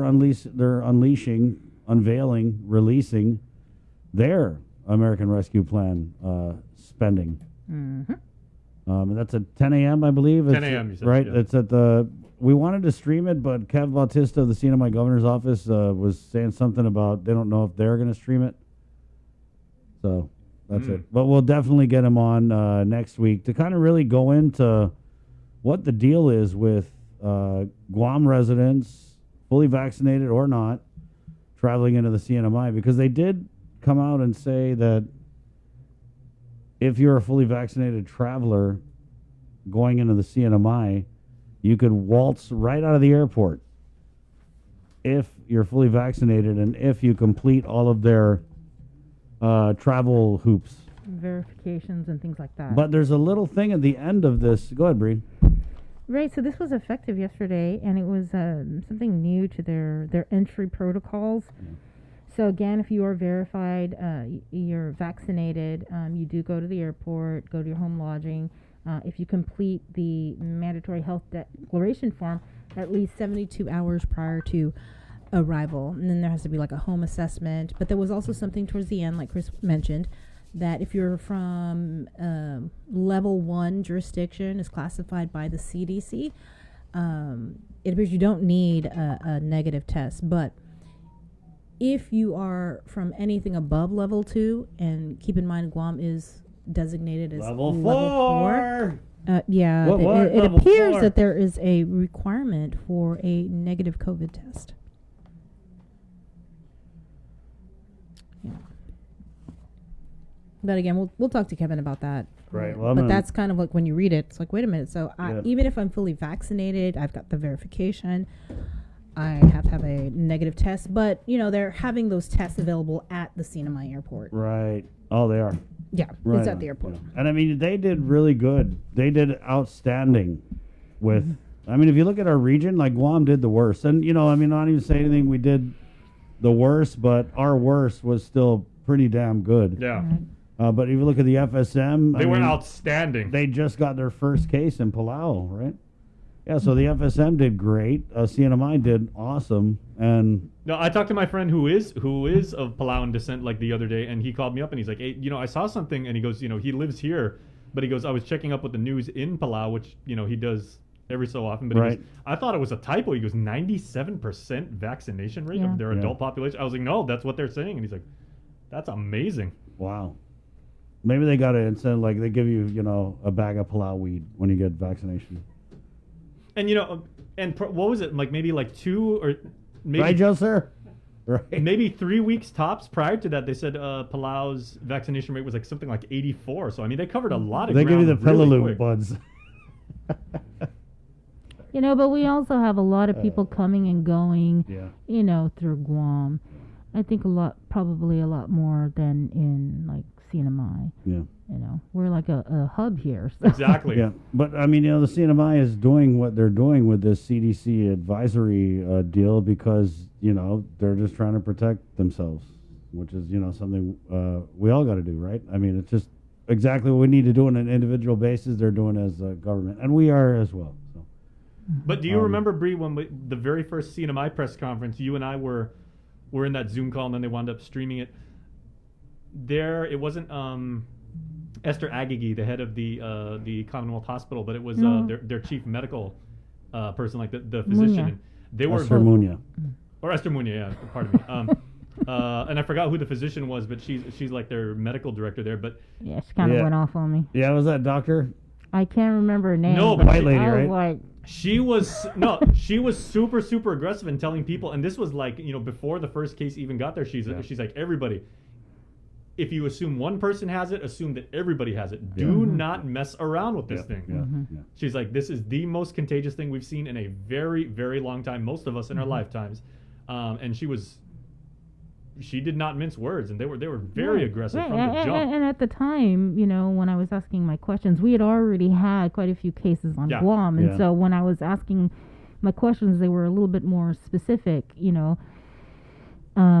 We were about maybe a week and a half into our pandemic. Upset. Yeah. I wanted to know the connection and the contact tracing between the first positive and I think it was the other. They just positive weren't one. ready, Bree. That's all. They ain't ready for you.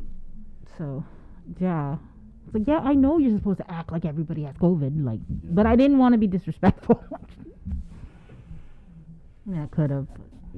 But you know, it is good to see our neighbors to the north do that, because I mean, imagine if it was the opposite case, and you know, and they weren't ready, and they were running around with chickens like their heads cut off, and everything was all chaotic and everything like that. That puts even more pressure on us, being as close as we are. No, and even like you said, they were on it from the beginning. Yeah. Like they had the rapid tests. All everything. respect in the world for the CNMI and their leadership out And there they for just handling got it the way they have. $21 million. Oh For my tourism. gosh. Yeah. So the CNMI governor, he's going to use that for state-of-the-art sports center, cultural center. So is there also a GVB grant for? I didn't see anything.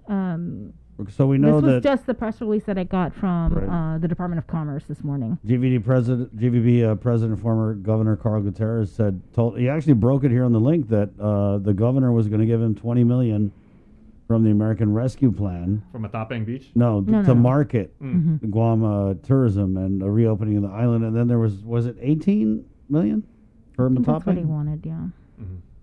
So we wanted another $18 million for Matapang Beach. They want to put in like Baywatch, and they want to put all the sexy firemen down there with the jet skis, and only the buff ones that don't wear a shirt. Kind of like the pavilions that are at Chamorro Village, but at Matapang, right? Like kind of like the same idea. Something like that, yeah. It's an $18 million renovation. So yeah, GVB's getting $38 mil. Yeah, we did a story on it, and we had the blueprints that were provided by Uncle Carl. So you can find that on our website. Just search for it. It's 8:14, guys. On the link, it's Friday, June 4th. Let's go ahead and get into the news. Bree has a great newscast in store for you guys. Tell you what, with the very latest from the KUAM news team, Sabrina Salas Matanani. Good morning. Howdy, everybody. Rusty Rousseau was sentenced to 4 years in prison for what the court stated was an accidental incident. Rousseau pled guilty to aggravated assault and negligent homicide charges for striking a man with a machete. In November 2019, he and his cousin Stanley Sulik were allegedly drunk at an apartment in Tamuning. While playing with a machete, Rousseau slashed Sulik in the leg. Sulik later died from the injury. In court Thursday, he apologized to his family and asked for forgiveness, stating that it was never his intention to take Sulik's life and that he too is grieving from the loss. He also promised never to drink alcohol again and begged for mercy. Rousseau will serve 4 years of parole after his release. With more news, here is Tyler Matinani. Buenas and half a day, everyone. I'm Tyler Matinani with your headlines here on The Link. Former Police and Department of Corrections officer Jose Ananich made an initial appearance in district court Thursday afternoon. At this time, his official charges remain unknown. In open court, defense counsel Jay Arreola asked for the case to be sealed, and the court granted the request. However, according to court documents, the case has been sealed for the reason that law enforcement is still working on others involved in an ongoing drug trafficking investigation. Ananich was brought into the Hagåtña detention facility Wednesday evening. Public health is making a hard push for island residents to get immunized as recent positive cases reveal that need for more people to join the vaccination. In the last 7 days, we've actually had 44 cases total. Public Health's Chima Mbakwem says if you break that down even further, Guam is averaging 6 positive COVID cases a day. It still doesn't look good, you know. What the numbers are saying, according to Mbakwem, is a need for people to get vaccinated against the virus. In the past 2 days, Guam recorded a total of 31 positive cases, 17 from Tuesday and 14 from Wednesday. From all of those cases, only 2 people were fully vaccinated and 1 partially vaccinated. A majority of those cases, according to Chima, were from household contacts. This number shows clearly that, and if you're looking at the number of contacts to those individuals too, you're looking at the first case we had 38 contacts, the second case we had 40 close contacts. This is almost like 78 close contacts. So with this number of unvaccinated people walking around with COVID, you know, there's a chance that they can actually expose people who are not vaccinated too. Testing of close contacts is currently underway. Meanwhile, Chima says the recent identification of 18 additional variant cases on Guam reveals that at least 13 of those variant cases were connected to the 2 clusters reported about 1 month ago. You're looking at one super spreader moving around on the island, infecting people, and bad enough, it is with the UK variant. At the end of the day, we're at that point where everyone needs to go get vaccinated. You know, like, you need to protect others. That's what it means logically, you know, is you know, being responsible enough to go out and get vaccinated. Over 400 local fishermen will be receiving federal compensation as a result of the COVID-19 pandemic. We met with the Department of Agriculture, who provided more on the Fisheries Relief Fund. The Fisheries Relief Fund was created under the CARES Act to compensate fishermen that may have been impacted by the COVID-19 pandemic. Department of Agriculture's Frank Roberto is the project lead. There was no access to the beaches and we had the stay-at-home order. Fishing shops were closed, so the money is just to compensate them, as if they were fishing, they would get fish, but since they're not able to, they weren't able to feed their families. Or generate income, especially commercial fishermen that weren't able to do charters. It's a way to help offset the losses. And since Guam is heavily reliant on fishing, it's something that the disaster relief from NOAA is helping with. In total, $998,803 were given to the Pacific State Marine Fisheries Commission. We're just doing the legwork, so we take the applications, we verify them, then we send all of the verified applications through a secure share file upload to the commission, and then they verify themselves, then they cut the checks and they distribute it to the mailing address that are indicated on the applications. But the deadline for registration was extended not once, not twice, but 3 times. Roberto explains. One of the difficulties with this was we were trying to get all of the registered fishers to turn in their applications. About 787 fishermen registered, but only 151 applicants actually turned their forms in by the first deadline. We understand that some of these fishermen, they don't have any access to social media or even the radio. DOA conducted multiple outreaches by going to popular fishing spots in hopes of helping local fishermen complete the registration process. We've also done research at the marinas where we would set up a canopy, and fishermen that come in and out will announce to them saying that you need to turn an application if you registered. And then also we have the list of registered fishermen where if they didn't turn an application, we would call them directly. In the end, over 500 calls were made and 459 completed the application process. Roberto says that if they're all paid out, it will total up to $675,196.96 out of the $998,803. The remaining money will be distributed to the fishermen evenly. If you're a fisherman that didn't get to bite the line from the first round of funding, there will be a second round. This time, Guam is expected to receive $783,727. So it's a little bit less than the first one, but it's going to be the same process. We're going to have people register. So if you didn't register the first time, you can come out and register. And those who already got money, you can apply again. Pre-registration is ongoing. Those interested can contact Frank Roberto at 735-0288. Police have temporarily suspended their Project U Youth Summer Program after a participant tested positive for COVID on Tuesday.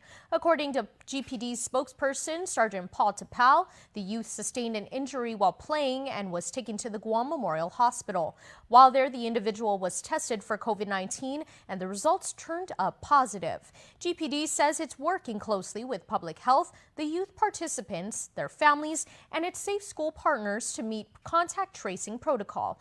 The program had just launched on Tuesday. That's it for now. We'll see y'all at 6 tonight on Primetime.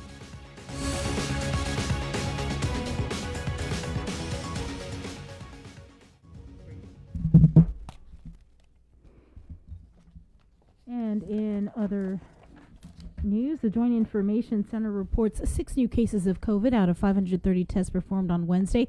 3 of those cases were identified through contact tracing. Guam's COVID case count is now 8,193 officially reported cases since March of last year. There have been 139 deaths, 63 cases are active, while there have been 7,991 recoveries. The CAR score remains at 0.5. Meanwhile, 3 GDOE students have tested positive for COVID. 2 were from FB Leon Guerrero Middle School. The third was from JFK High School. The Commonwealth Healthcare Corporation and the Governor's COVID-19 Task Force announced new entry protocols that went into effect on Thursday. According to the new protocol, verified vaccinated incoming travelers can exit the airport to go straight to their home or lodging if they complete their mandatory health declaration form at least 72 hours prior to arrival and after their lodging or home passes assessment. Meanwhile, if you are for Guam traveling to the CNMI and are fully vaccinated, you will have to take you must have a negative COVID test. Those tests are available at the CNMI airport, and that is because Guam is a level 4 jurisdiction as designated by the CDC. The fiscal year 2022 budget cycle is shaping up to be unlike any of the previous years. The pandemic has provided a one-time windfall from the federal government of more than $600 million. The money can be used to support government operations, but otherwise there is wide latitude. There's also no shortage of ideas from the administration and the legislature on how to spend it. Nestor Lecanto reports. With well over $500 million in cash in the bank under the governor's control, lawmakers who normally control the purse strings are looking for any hints during the ongoing budget hearings on how she plans to spend it. I think the biggest struggle here for the legislature is what is the budget going to look like in terms of what the governor is actually using ARP monies for the fiscal year 22? And how does that change the services and the capital improvements and other things that we told the people of Guam we wanted to do with this ARP funding? Do I understand that if we have general fund problems, we need to make sure that we can keep the vital services of our government going? Absolutely. But that's not what this budget is bearing out. What it's bearing out, says Duenas, is that there are big disparities in what the governor is willing to provide in operational support between agencies. 17 million in public health, and Department of Administration basically asked for only their general fund budget. And then when we asked, have you made a request for ARP funds? Yes, but we can't disclose that to you because it's under draft and we don't know the rules and regs. Well, that didn't seem to apply for public health. So there's a real shift in the way that the administration is presenting this. And I think it's really not being transparent. Inquiring minds at the Congress Hall want to know because they have priorities of their own that they thought they had the governor's agreement on. In the legislature's plan, to me, two of the largest features are up to $30 million additional for secondary and tertiary roads. The mayors are really happy with this. The $17 million for eliminating all of this junk in the villages and trying to clean up Guam with one fell swoop. $25 million for the Chamorro Land Trust, so we can finally put infrastructure into the land trust so that people can start building affordable homes. The administration said that they could live with the budget ceilings that they originally sent to the legislature, but that's not the exchange we're having right now. The public will also have a chance to weigh in. A hearing on the legislature's spending plan is scheduled for Friday. The U.S. Department of Commerce Economic Development Administration, EDA, is awarded the CNMI a $21.2 million grant for tourism. According to the CNMI Governor's Office, the award, that $21.2 million, will go to rebuilding of the Olea Sports Complex in Saipan, and of course it was damaged during a Super Typhoon U2 in 2018. Kevin Bautista adding that this is one of the largest economic development grant awards to a state or territory in the history of EDA. Are you sure you picked up all of your EIP checks? The Department of Administration has published a list of about 2,000 unclaimed economic income payment checks. They were issued between April 14th and December 30th of last year. A complete list will be posted to the website, doa.guam.gov. For more information, call 477-5861. You can also send an email to unclaimed.checks@doa.guam.gov. With your sports roundup, here is Dave Delgado. SportsLink, brought to you by Cure Alkaline Water. Academy scored 11 points in the first quarter. Coco Paulino accounted for 5 points. Paulino finished the game with 7. Janelise Quintanilla started the game with strong finishes at the rim. Quintanilla scored 14 points in the first quarter and was tied with a game-high 24. Mia Taitano put up 9 for the home team, going left through the defense for the shot off the backboard. Warriors led by as many as 19 at one point. Allura Hernandez was locked in. She hit for 24 points, going 6 for 6 at the free throw line. Micah Terlahi led Academy with 15 points. St. Paul was crowned ESA Girls champions with the 63-50 win. With the dub, the Warriors continue their streak with 4 straight championship titles. Kat Santos with the baseline finish off the assist from Anea Mudza-Ramira. Like starting the game, our mentality was to start super strong so that we're not fighting so hard at the end of the game. And I think that my team really did that. Like we started off super strong and the energy was really good. I think we proved the whole league wrong winning, and I'm very happy with me and my team. We just really wanted to win for the seniors. We practiced on our defense a lot, because defense wins championships. It was a good season for us. I'm happy we were able to play. We went through a lot of obstacles, I feel like, but we were able to pull through. And I think our defense was pretty good. We started off strong, and we were able to keep it up throughout the whole game. The foundation of our defense in general is wonderful. All the 4 years I spent at St. Paul has been a blessing, especially with the 4-peat this year. Amazing. FD and St. Paul were the last 2 boys teams standing in the ESA Basketball League. The Friars hit 4 deep balls in the first quarter and led 35-24 at halftime. Blaze Adda finished the game with 13 points. Matt Santos put up 14. Elijah Garrido chipped in with 7. Big man Daryl Robles led the way with a team-high 16. FD went on to win 70-53. The boys say the win was for Coach Eddie Pelkey, who retired after the championship victory. We wanted to play our best since he's going to be leaving after this season, and I'm glad we ended up with a huge double. He's been there for all of us ever since we were freshmen. I even knew him before I came to FD. Means so much to me to win the ship for him on his way out, for him to exit like this, back-to-back champs. I'm sure he's proud. The atmosphere was crazy, and what motivated us to win more, or to win, was because it was our coach's last game of his career, so we just wanted to win. I felt like he was probably one of the best coaches in high school basketball on Guam, and it was really sad my first year playing as a sophomore, seeing us lose to St. Paul's, and I just really felt motivated to help him achieve that dream championship for his last game as a coach. Coach Pucky has been coaching me since middle school, I'd say. Outside league, I joined his club, and I just always liked his coaching style. And I wish I wasn't a senior yet, and I wish he would still coach, because I really do love him as a coach. Yeah, man, winning never gets old, but it's definitely been a fun ride, man. It's 23, 24 years doing this. It's been so fun, man. I'm just extremely blessed to have the players that I've had. I'm extremely blessed for the opportunity to coach my alma mater. And I just want to thank God for every opportunity that He's given me. I truly am nothing without my players, and all the success that I've achieved over the years has been because of them. And I'm just so happy I could end it on my terms. After taking the first set 25-16, the Cougars dropped the next two sets 22-25. Senior Rebecca Salas had her timing down on her jumps. Salas was putting down some hard shots. Down 2-1, Kristen Serrano got it going in the fourth. Serrano recorded a kill and then served up an ace as the Cougars took the fourth set 27-25. It was go time for Serrano as she put down a pair of shots to help Academy maintain the lead in the fifth.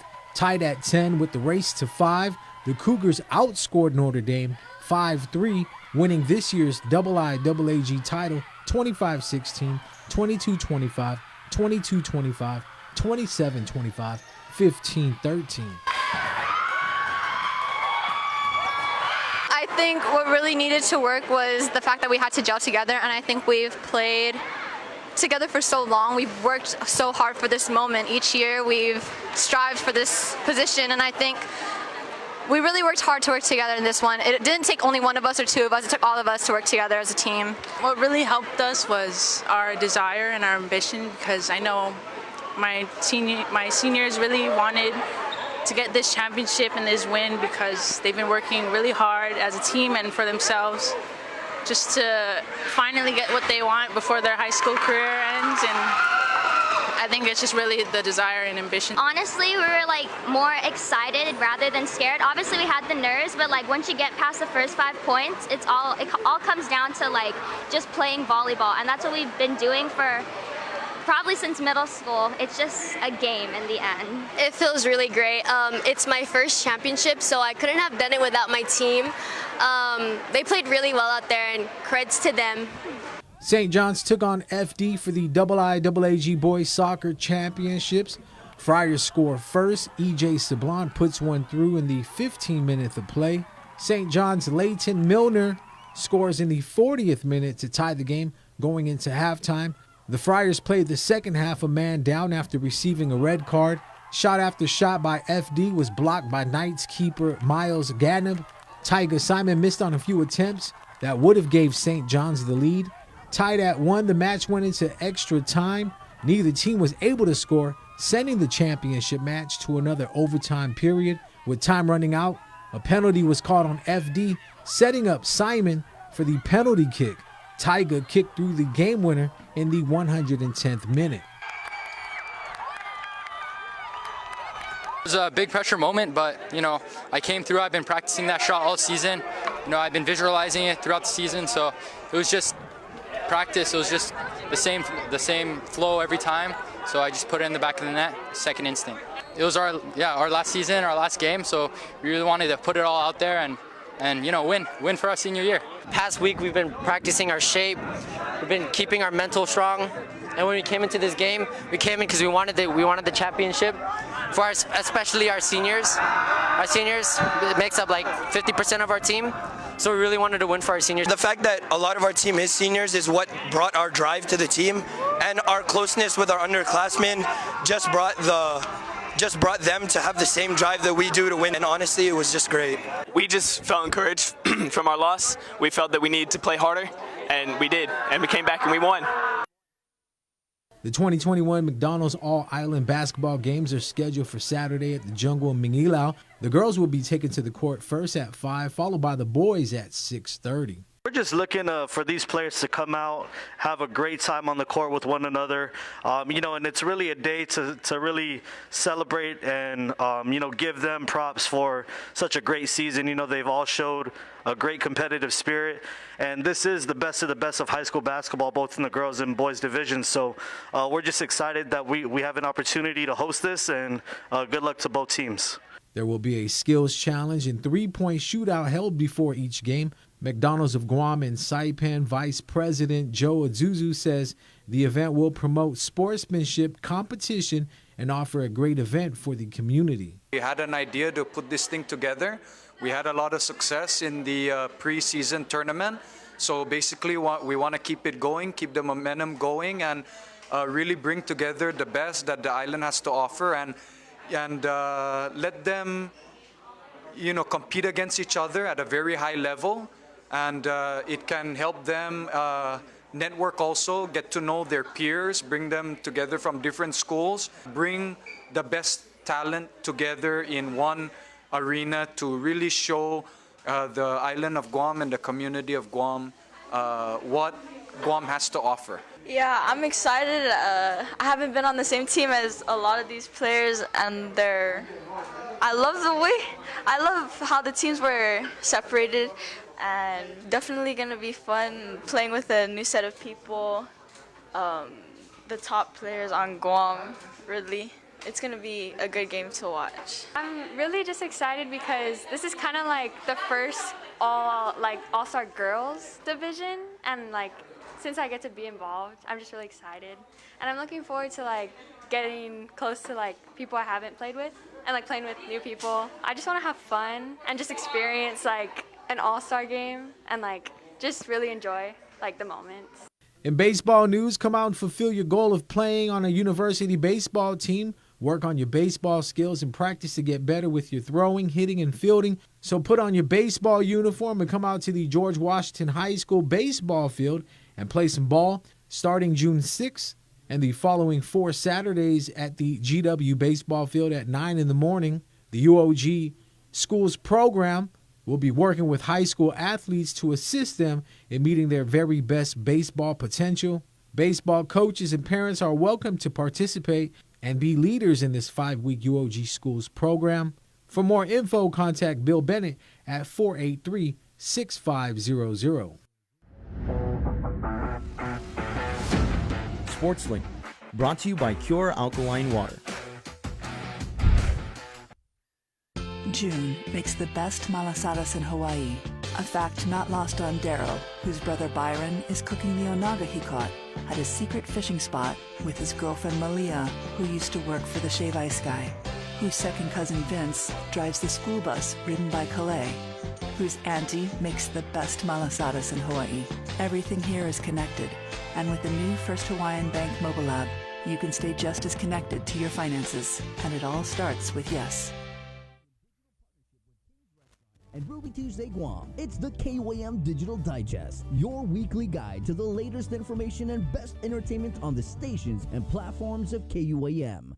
And welcome back. We do have a developing story as KUAM has learned that a search and rescue effort is underway in the waters off of the village of Agate for a report of a missing diver. Participating in the search are the Guam Police Department, the Guam Fire Department. Additionally, KUAM has learned that the Coast Guard Sector Guam has assets deployed to assist with this search effort. Once we get more information, we will, of course, pass it along. Again, there is a search and rescue effort underway in the waters off of Agate for a report of a missing diver. And now, with your news and tomorrow, here is Ken Concepcion. Buenos tardes to get soon to be tomorrow ni KUAM News. Presentan ni Familian Mito gi First Hawaiian Bank. Si Jose Ananich ganin polisiya ang correction officer sa primer biyahe gi district court ginigam na Talwani. Trabehati matutungo ya matsakina si Ananich. No gi korte abogado ni si J.R. Riola mamaisen na ikausa humasyo sa maapreba ni korte. Lo sigoni dokumento ni korte masyo ikausa sa autoridad siya di sa pago mapatututu ya pero masoda mas ni manimbatga gi investigasyon niya puri binenu pa drug trafficking. Makonni zaman detain si Ananich gi agat niya na preso gi Metkulis. Gagigya guihi di pago. Yotro suntu hefina West District Court si Francis Tadinko Gatewood sa apuni emotion para mararitiraw kausaon niya si Albert John Balahadza no gining polisiya. Azo na complain ni Federal sa atake si Balahadza por sexual assault giun 11 anyos na biktima tati gimit 985 na sakan. Gi dokumento ni Korte, umagamento si Balahadza na debut yung mararitiraw kausaon niya sa pwede makontradisi dirison niya para due process. Asangan siya po dito man ay gwi tempo sa tisina defendin may sagbi sigoni statute of limitations na lay. Madisapreba dyan ay argumento ni Korte. Manota ni KUM na si Balahadza sa gining kandidatong senador sa gining gwi sa public information officer para Guam Police Department. Kimas artikulo, gobernamentong Guam sa maresibi 1.82 bilyon pesos na salapegi fisiko na sakan 2020. Esta na informasyon sa sigon at ma release ginigap na annual financial report gin ni Departamento ng Administrasyon. Kasi lamitagwihi 911 milyon pesos na salapi sa ginin grant siya ng kontribusyon ni Federal. Income tax at 324 milyon pesos pa 17.8% na kantidad. Dan 296.5 milyon pesos pa 16.5% y kantidad gini gross receipt tax. Ipo todo na gasto ni gobernamento sa 1.81 bilyon pesos. And mas mega na ginasa sa preoha gini edukasyon publiko ni 400 milyon pesos. Sa ni public health, sa ni public welfare, ni 392 milyon pesos kada uno. Inumero ni man matsotso sa maribaha kana 8 pa 9.5%. I-report gido po sa sang na ibidanya guahan ni ekonomiya sa menos tayo man mapos na sakan siya sa pandemic. Siguro na estaon suli check mo siya para EIP para mafanan ang stimulus. Departamento ng Administrasyon sa mapasalista kasi 2 na check siya ni timan makakalma para economic income payment. Este siya na check sa mga fanhuzang disti 14 year breed sa 30 Disyembre gimapos na sakan. Para mas informasyon agang i-477 5861 475-1266 pa 475-1140. Sinalokyo na naugi email gi unclaimed.checks@doa.guam.gov. Nyut tumu, masuspended di programa niya polisiya ay Project U Summer Program. Ano uno ni sumasunawin na programa masoda na nazin i COVID-19 gi imatis. Según si Sergeant Paul Tapao, spokesman para GPD, adun na hobinsito sa tinuda na niyo magagando sa Makoni para Guam Memorial Hospital. Guihi mates para COVID-19 sa masoda na positibo. Ilang ay GPD na matsotso siya sa Departamento ng Salud Publiko, iman hobin siya, ni manasa na guihi na programa ay familia niya, sa na di safe school nagatsong para contact tracing. Adji Project U Summer Program sa STI mapos na matis na matutuhon. Yasunto yung finut sa moro sa presenta sa ninafato ni familia Mizo gi First Hawaiian Bank.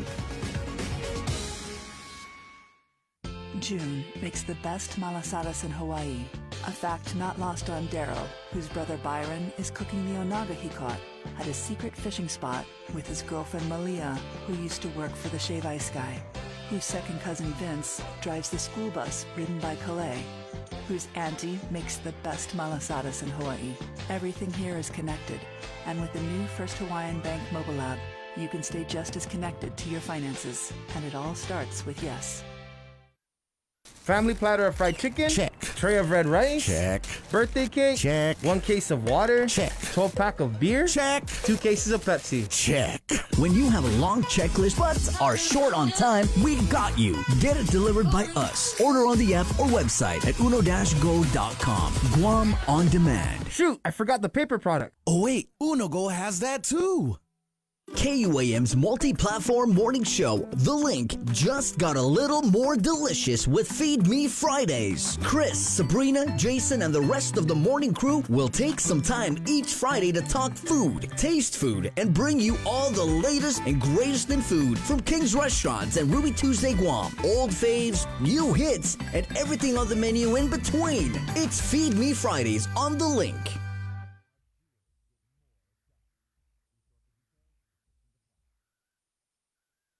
GU Self-Storage, conveniently located near the Harmon McDonald's. We offer affordable rates, online payments, and auto bill pay for your convenience. Plus gate access daily from 6 a.m. to 9 p.m. Call us today at 648-7867 for more information.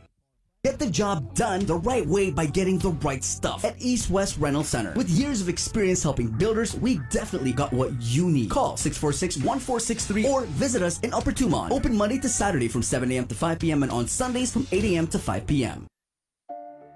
My whole family is fully vaccinated because we understand the importance of it. I've seen my daughter, her boyfriend, and friends endure COVID, and I've lost family members because of the virus.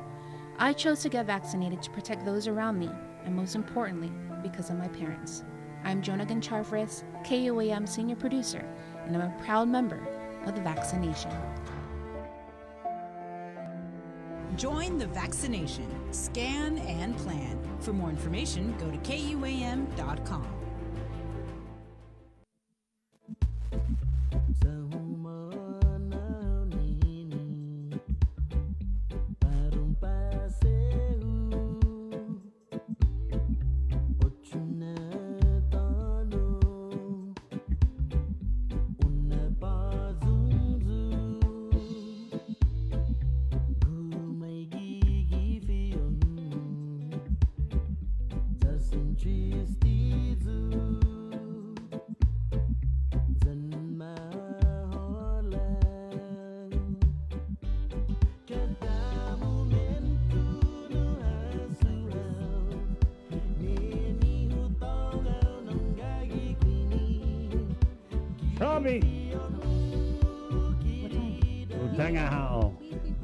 Hey, good morning. It's Friday, 8:46. This is The Link. My name's Chris. That's Sabrina. Good morning. Real quickly, again, if you were just joining us, we've learned that there is a search and rescue effort underway in the waters off of Agate for a report of a missing diver. GFD, GPD, assets have been deployed from the U.S. Coast Guard Sector Guam, participating in that search. And again, if we have and get any new information, we will pass that along. Well, we're awaiting new information, so just keep it here. 8:47, Friday, June 4th. Public Auditor B.J. Cruz now joins The Link in the KUAM News Link Zoom room. Good morning, Public Auditor. Good morning. Well, where do we start? I guess we'll start with this Gov Guam financial audit that you came out with. This is the one about the surplus, right?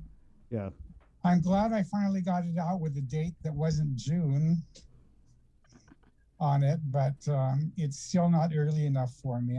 I'm really upset with Department of Administration. I wanted to get this out sometime. I actually wanted March 30th as the date for its release, and I'm going to push for it next year. I have them on a short leash and telling them they have to have a Gantt chart to be ready to make sure that we can get this thing out. But their financial management information system is just a wreck. And right now I'm reviewing the compliance report that I should be issuing. We haven't gotten the final yet. I've gotten the second draft. We should be issuing it next week. And in it, they talk about the fact that the financial management system really needs to be addressed and overhauled. Right. Yeah. And the number of personnel. That's kind of like what when Mr. Byrne was on, actually just within the past hour, he was hinting about this report that's coming out of your office and stressing the need for this brand new financial management system because of all of, the money that we've gotten recently in federal assistance. So it's interesting to hear that, is there anything else that you can tell us? Because you say it's a wreck. What do you mean? Well, I mean, the system is so antiquated, and they did not renew their maintenance contract with the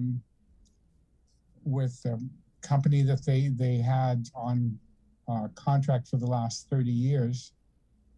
And consequently, they weren't able to close the books for 2019. So the external auditors kept having to make sure that all the numbers matched up, that the starting and the ending numbers were right. And it took accounting acrobatics literally to be able to get everything to where Deloitte was willing to sign off on it, that it was acceptable, because every numbers kept coming back in from 19 when we were in 20. And so they need a new system. But I will at this point also make it known that, and I think I've said it in the past, I do not, I repeat, do not support it being purchased by emergency procurement. I mean, you've had sufficient time and noticed that this is a problem. Do an IFB with a full procurement record, so that this is done properly. Right, and that whole emergency procurement, it's a situation that was signed and that was allowable through an executive order months ago, I want to say. I can't remember. Yeah, it was in the December 22nd executive order, but it's just, it really, I have real problems with it. I know that they disagree with me. They want to use, I don't know what kind of system they're planning on. I mean, procurement rules are going to follow, but I'm insistent that it really should follow the regular procurement law. They've had sufficient time, and they could have and should have done it. I don't want to have a messy procurement appeal because of it. I don't need it. We have enough work here with the other audits that we're doing. And so I'm hoping that they comply with the law so that there is no challenge to it. How because there is, it's, you don't need to invite problems by not following the rules as they're set. How concerning is it? And go ahead. How concerning is it for you that the way that this procurement is being handled for this new FMS, that it cuts out the chief procurement officer who typically is tasked with handling procurement? I don't know what they're doing up at Department of Administration, because I keep looking, I keep waiting to see the invitation to bid in the newspaper, published in the newspaper. I keep hoping that I'm not hoping against hope to see it done properly. I've made my view clear, but we'll see how they handle it. I know they disagree with me, but I'm insistent that, or at least I want to make it known that I am not supportive of this process, that it should be comply with the procurement laws as it's written. What do you make of this argument that it's a state of emergency, but the current financial management system that we're using, they're still able to complete all the tasks that they have to every day? Well, I don't understand how they could justify it that way. I don't agree with it. I think that's probably the should be the end of the discussion. I don't know how I can't rationalize it to be any other way. So, but we'll see what happens. In the meantime, my office is trying to get the compliance report and the management letter out, and I think hopefully that everybody will read the compliance report when it comes out. It not only makes mention of that, but it makes mention of a number of other things. There are about over a dozen findings what are the juicy ones? Report. Discuss. And almost each one of them you would be interested in. So when we do release it, I would highly recommend that someone go through it, because it does have some interesting information in it. Is this going to be like a port compliance report? Yeah, the compliance report, yeah, it has numerous findings that the external auditor disagrees that this, finds that this expenditure is inappropriate or this procedure is inappropriate. And so that's then what's in the compliance report. And then you fold in the responses? It's probably the most important thing to read rather than the financial audit. Yeah, thanks. When these things get released, read the MD&A in the audit, because you're not going to make sense of the numbers anyway, because you don't have there's no way that you can question the numbers. The calculators that they have in the computer make the numbers come out right, so you don't know whether or not what numbers they put in is correct. But the MD&A explains what's happened in the department, what's happened throughout the government during the previous fiscal year. And then the compliance report goes through it and really it samples certain things. It's not a full audit of every single thing that was in the financial audit, but it does sample things. Sometimes just a week or just a dozen purchases, but it questions it, and so I would hope that management and the public takes the time to read it so they understand what the When's it problems coming are. out? Because the suspense is We're killing me. also going to be releasing the single audit, which is the external auditor's review of how the government has spent the federal funds that were sent to it. And so both of those documents should be coming out next week. I'm waiting for the final. We would have released it if we had the final, but I guess we'll wait until next week, hoping for the final. BJ, during the most recent session, there was a bill that was passed to change sole source and emergency procurement reporting periods from an annual to a monthly basis. It's just waiting for the governor to act on it. But how helpful is that in getting this report monthly for your office? Well, I mean, by the time it comes out with the end of the month, it's already done. But I'm going to have to check with my ASO. Every month I sign a letter to the speaker of all of my sole source purchases. And there's been a law on the books for a monthly reporting of those small purchases. Maybe it's just the small purchases, which is the only thing that we can do near sole source. But at least you can go through it and you can see, why on two very almost consecutive dates were there two small purchases just under the limit, or three for the same thing with the same vendor. It's obvious that it was being split so they can get under the wire. Right. And so someone's going to have to take the time to go through that, to look at all of that, and you'll see some of that discussion in the compliance report also, because they did a sampling of that. So.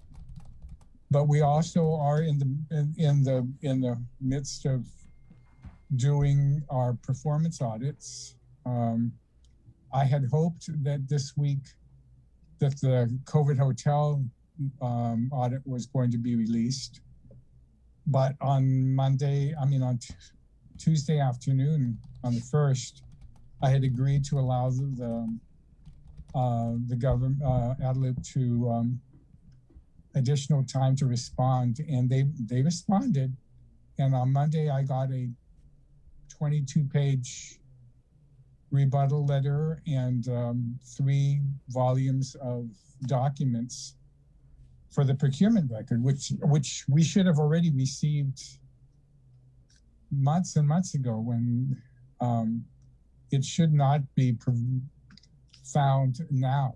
I mean, so we're having to put that back into the record and look at it and see if that changes the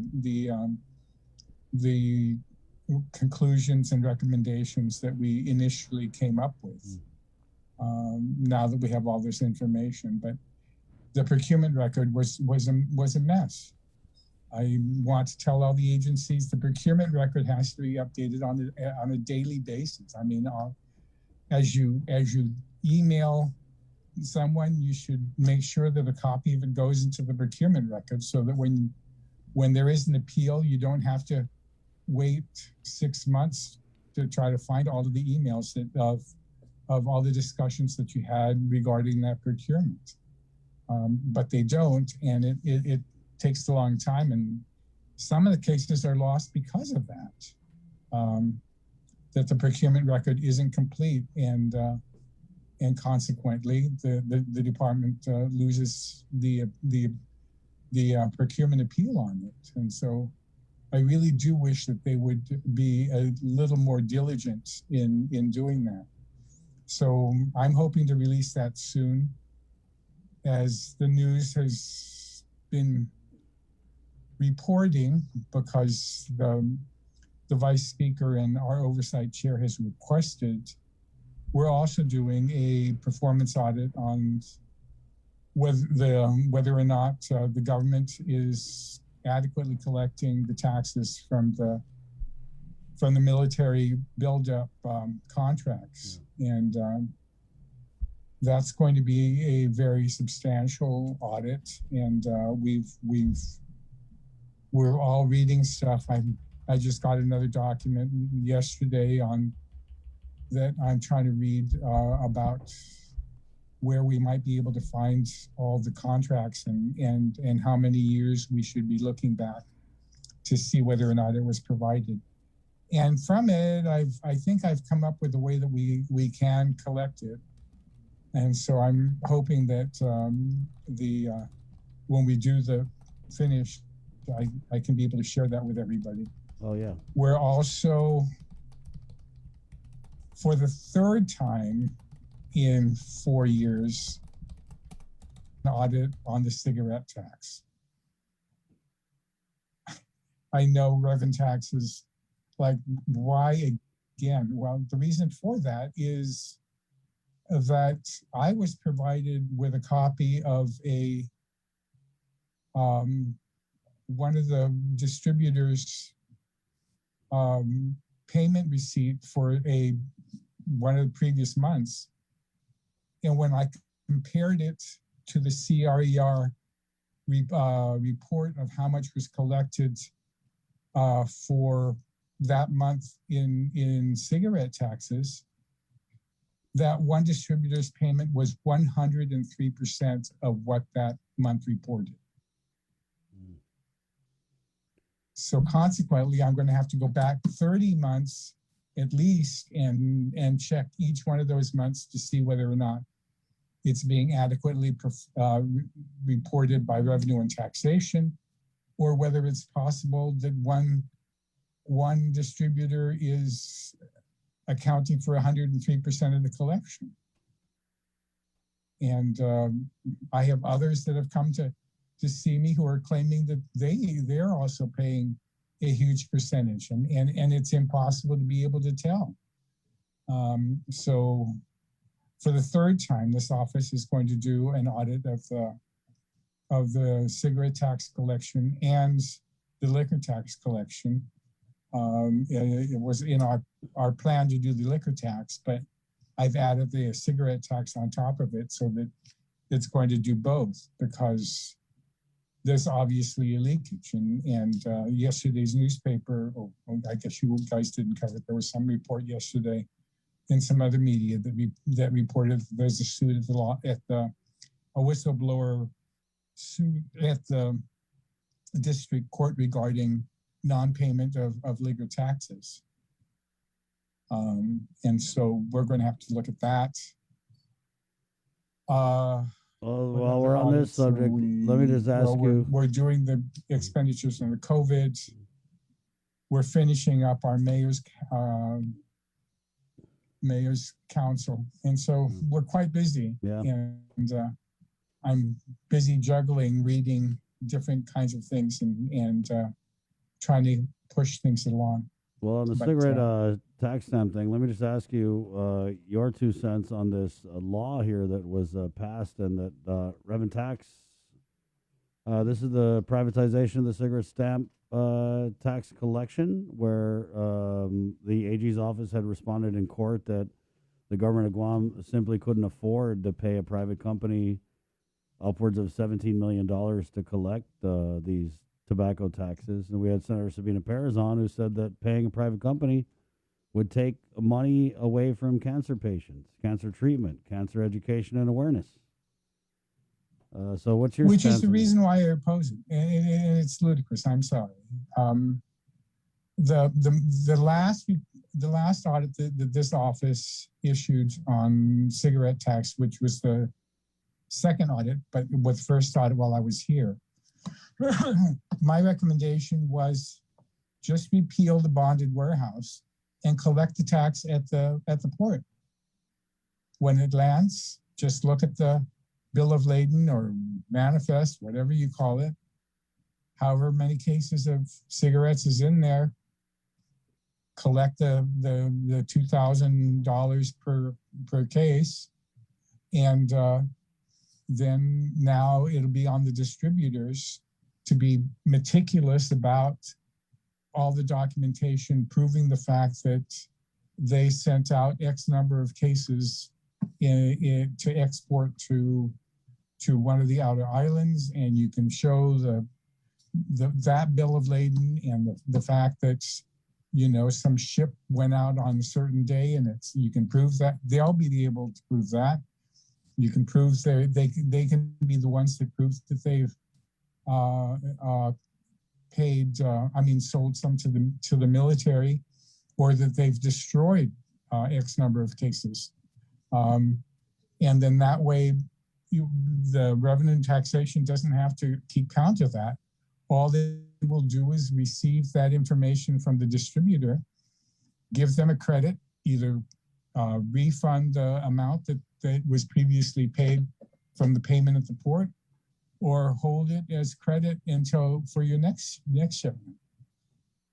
As I tried to explain to one of the distributors yesterday, if you bring in 1,000 cases, you just pay the $2 million that's owed on that straight up at the port, and then as you do an export, you get a credit, or you get refund from revenue and taxation for however many cases were shipped off, or however many cases you send down to the military base.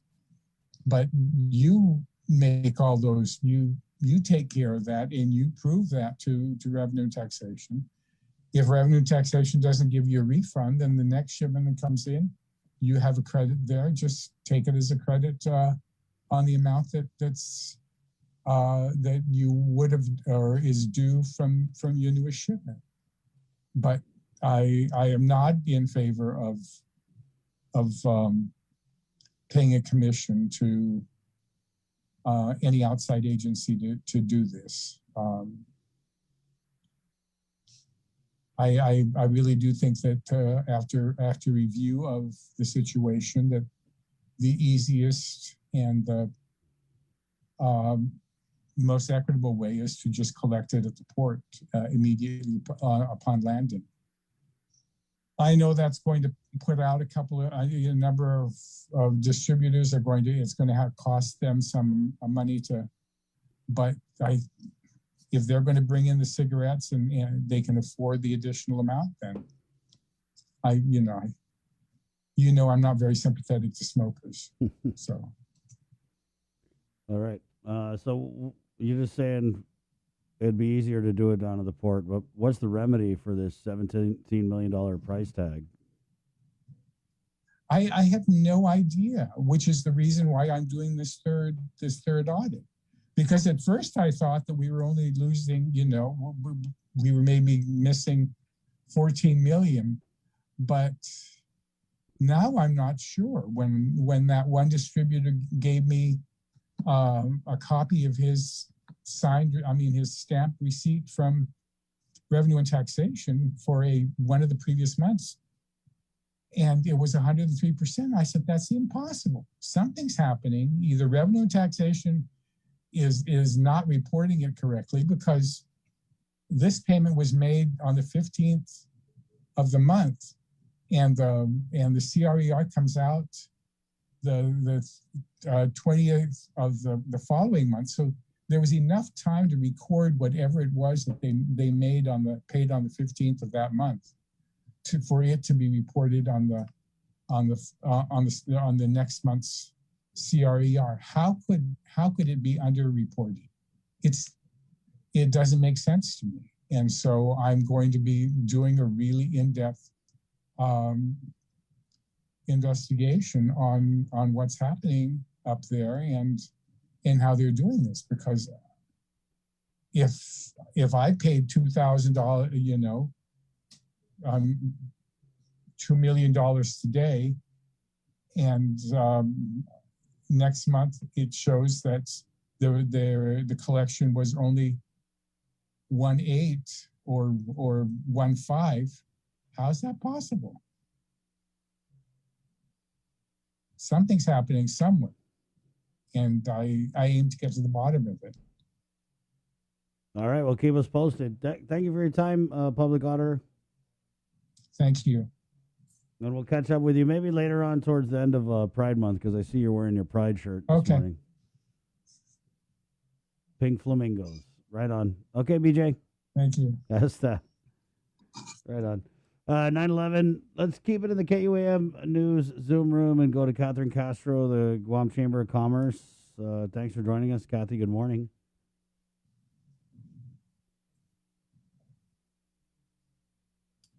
Good morning, everybody. How are you? All right. How are you?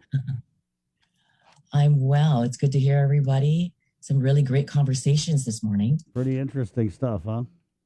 Yes, indeed. We're living in interesting times. So. There's a saying, something to like miss a link, what is it, Bree? Miss a lot. Miss a link, miss a lot. There you go. That's it. For sure. For sure. Yeah, we wanted to bring you on, Catherine, because it's been a minute, but I don't even know if this is, scientific or anything, but looking around, it really does seem like people are out here spending money. Yeah, thanks to the federal government, we have received a whole bunch of money in the form of stimulus, obviously in the form of our unemployment insurance, right? But, as great as it is, there's still a big concern on the business community side because, we have jobs to fill and we have a workforce shortage. And it's really interesting to note that this is not just a Guam issue, but it's a nationwide issue. And so even like the U.S. Chamber of Commerce is, heavily lobbying with Congress to see what they can do about, easing up on that unemployment benefits, these enhanced employment benefits that several of the states have, because we really, really need people to get back to work. And why? Why do we need people to get back to work, right? I mean, it's great. It's wonderful that we have a government that, it is supporting our people, supporting the United States citizens, Americans. But what happens is that when the money runs out, you can't just keep printing money. That's just not how it works, right? So businesses need to be able to compete. They need to be able to grow. They need to be able to thrive. And how can they do that? They can only do that when there's employees there that will support them, right? And so that's something that is very near to what we've been doing as a business community in partnership with all of the educational institutions, try to upskill and reskill our folks, and working with our partner organizations. So it's been an interesting ride, for sure. Catherine, I wanted to ask, what did you make of the, not really announcement, but the governor plans to institute the job search requirement for those people who are on the pandemic unemployment assistance, but we're hearing that she's not going to institute it until July. Yeah, that's my understanding as well. Dave De La Sola is going to be our general membership speaker in June, so we're excited to hear from him. And I know that we're really thankful that he's listening to us and understanding the predicament and the plight, right? But what he is concerned is that in order for this to work, is that he wants the business community or the businesses to be registered in his website, right? And so his big push, and he's asking for our support, is to get all of our local businesses registered on the Department of Labor's work.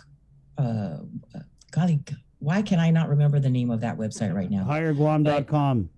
HireGuam.com. Got it. Yeah. Thank you. It's Friday. So that's what we're going to be talking about, and we're really excited. And then, what's really exciting too is that we're working really, really hard with the hotel to finally have our very first face-to-face general membership meeting. So you're hearing it first on the link. Wow. How are you going to do we're that? Really excited. We haven't even announced it to the general membership meeting. Wow. General membership.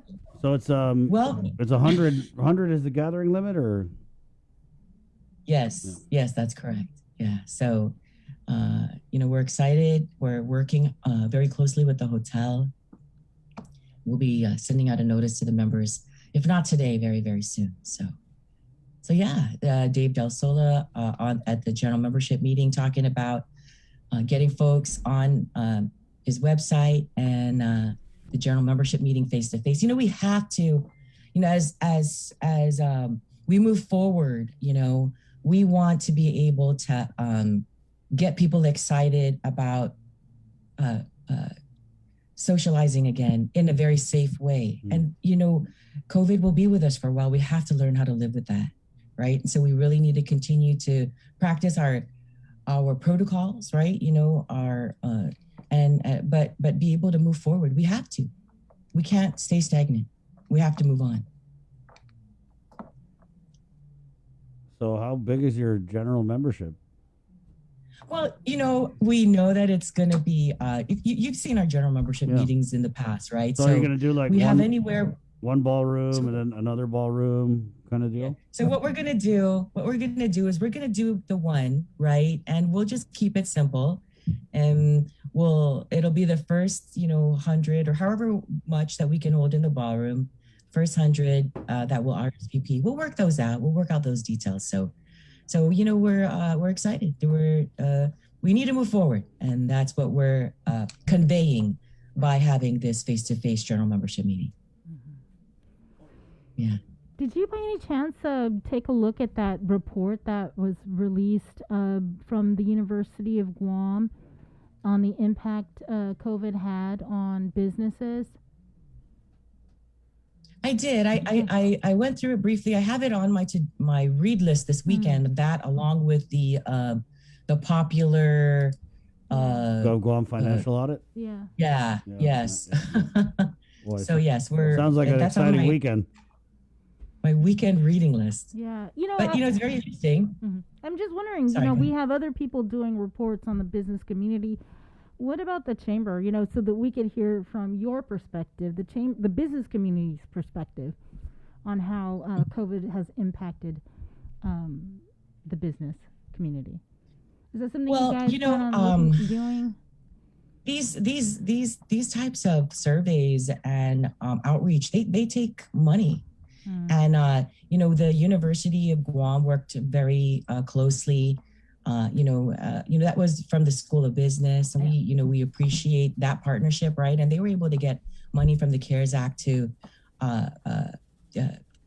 push that outreach forward. So it's a valuable piece of information, and we'll certainly utilize that for planning purposes moving forward. The Chamber is also looking at our strategic plan, right? We work off of a 5-year strategic plan. We look at it every year. And because of COVID and the pandemic and how it's greatly impacted not only our island economy, but the global economy, we are having to take a very, very serious look at our action plan moving forward. So that's an additional thing that we're seriously looking at, and how it's going to impact how we do our daily operations. Right on. I just feel bad for you if that's your weekend reading. I do have a wedding on Saturday, so that's something nice that we get to. But I see that you've got some really cool folks that are going to be coming online with you. I see Rokin. That's Catherine's way of saying, "Can I go now?" Yeah, but Rokin he's a family member, and I'm so proud of him. So just a shout out to Familia, and I just sending my love to him. Yeah, we're getting him on as he's like the organizer for Gumagela, and then I've also bought some earrings from him recently. I follow him on the Insta, and he's just a great cultural artist that we're so excited to highlight. Is. Yeah. And we really, again, the Chamber is really very supportive of our local entrepreneurs. We want to, we were so alarmed that a lot of our money was going off island to, all of these companies. And we're like, people, please support our local folks, right? And what has been a very positive thing about the pandemic is that we've seen a great number of entrepreneurs come out of this. And this has just been fantastic. And we really want to continue to support all of these great ideas and wonderful talent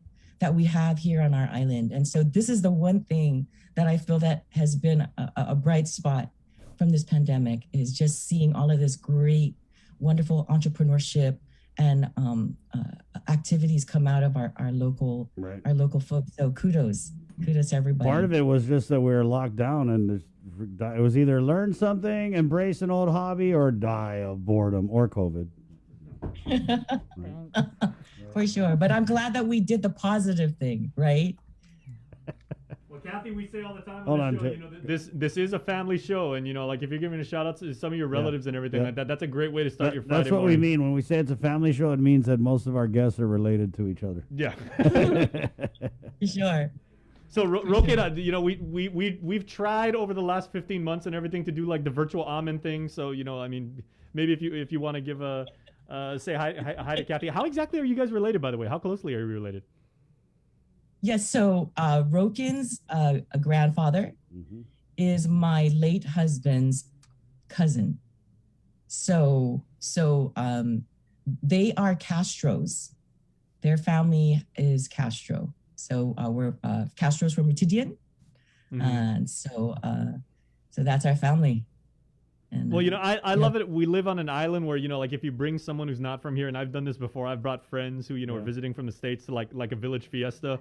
And like I'll be sitting there, eating with my fiesta plate, eating fried chicken. And all of a sudden, like this little 3-year-old kid, comes like waddling in Pampers like across the thing. And somebody will say, "Who's that? Who's that?" I was like, "Oh, that's my uncle." Yeah.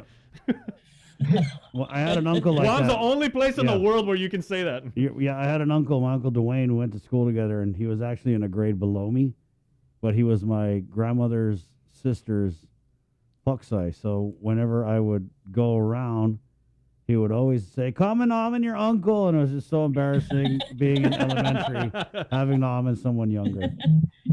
Catherine, we got to run because we got to pay our bills and give companies money with advertising. And thank you. I'm sure she has no problem with that whatsoever.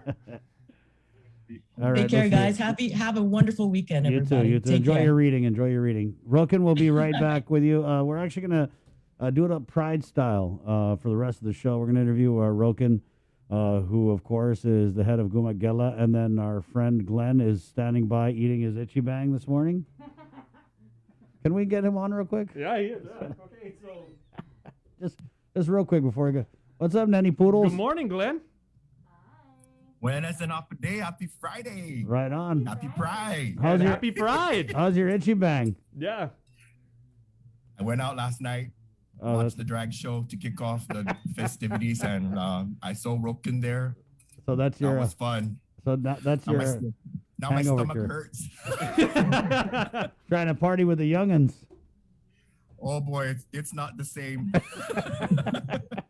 Wait, so Glenn, when you're trying to get over let's just call it like a Friday hangover, and you're eating Ichiban this early in the morning, are you putting Tabasco, or are you doing black pepper, or No. Just the Straight plain up. old Ichiban with a cracked egg inside. Ooh. That does the trick. Yeah, while it's still hot. Yep. You know what I like to Yeah. do too, Glenn, is I get the little seaweed rectangles, and just put a bunch of that in there too. Ah, that's nice. Right on. Okay, guys, we're gonna take a quick break, and we're coming back with the one and only Jason. Sabrina is Salas. so pretty, man. Easy, Tiger. Stop it some more. Stop it some more. It's 9:25. We're back with more of The Link next. Good morning. At Jack in the Box, Uno Go, delivering meals from your favorite restaurants and more, including delivering sodas and adult beverages from the Bottle Shack. Visit uno-go.com or download the app today. Also follow them on Instagram and Facebook. KUAM's multi-platform morning show, The Link, just got a little more delicious with Feed Me Fridays. Chris, Sabrina, Jason, and the rest of the morning crew will take some time each Friday to talk food, taste food, and bring you all the latest and greatest in food from King's Restaurants and Ruby Tuesday Guam, old faves, new hits, and everything on the menu in between. It's Feed Me Fridays on The Link. After a year with so many games and events delayed or unplayed, the world is ready for anything and everything in the world of sports. KUAM Communications is ready with more games, more championships, and more specials that are guaranteed to bring out the fan in you. Don't miss a minute of gameplay from NBC on KUAM TV 8 or from CBS on KUAM TV 11. Every month, we'll bring you the action and excitement. Brought to you locally by Michelob Ultra, Superior Light Beer, Marianas Irrigation and Landscape, and Docomo Pacific. Just more great reasons to tune in and turn on, so you'll fall in love with TV again with the best from KUAM Communications. Looking for TV schedules, upcoming sports, or special presentations, or what you may have missed over the busy week you had? Well, look no further than KUAM Digital Digest. This weekly emailed newsletter puts all kinds of information in the hands of subscribers each and every week. Just subscribe and we will make sure you keep up with your favorites and stay informed and entertained throughout it all. Go to KUAM.com, click on the newsletter tab, give us your email address, and you are all set. Brought to you in digital partnership with King's Restaurant and Ruby Tuesday Guam. It's the KUAM Digital Digest, your weekly guide to the latest information and best entertainment on the stations and platforms of KUAM. GU Self Storage, conveniently located near the Harmon McDonald's. We offer affordable rates, online payments, and auto bill pay for your convenience. Plus gate access daily from 6 a.m. to 9 p.m. Call us today at 648-7867 for more information.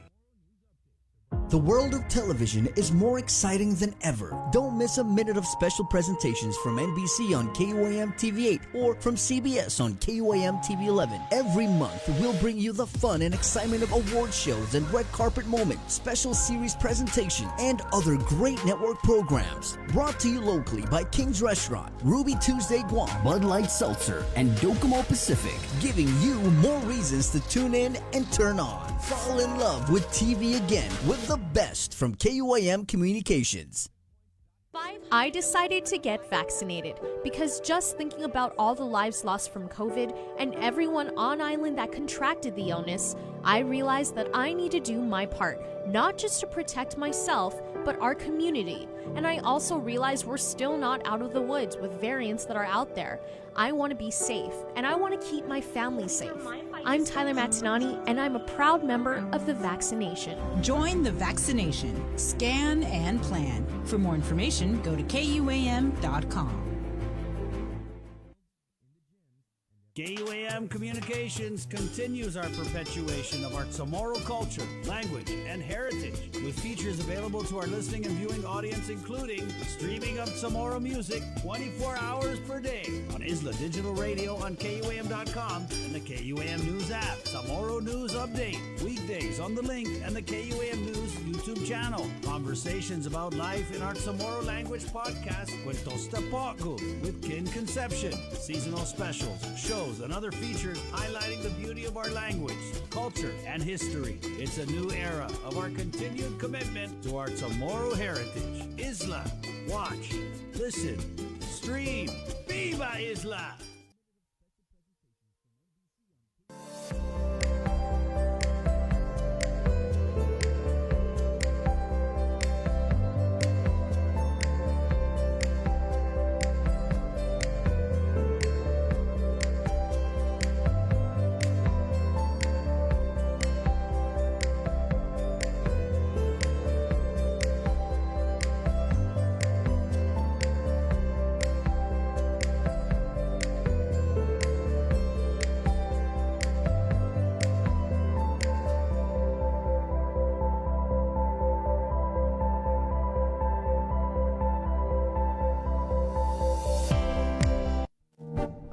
I've been there before now.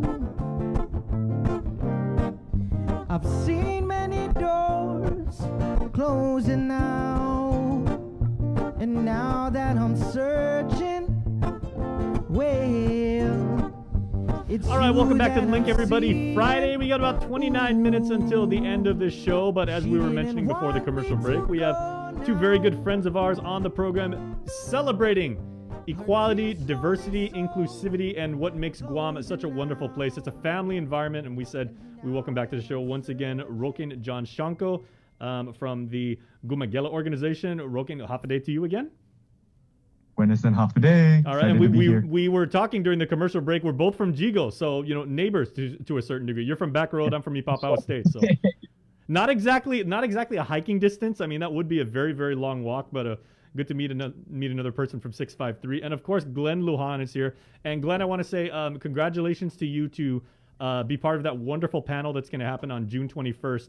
The Honorable Chief Judge Francis Tadingo Gatewood is going to be presiding over. Just the fact that you've got a voice and you've now taken whether you've planned this over the last 15 months, a leadership position.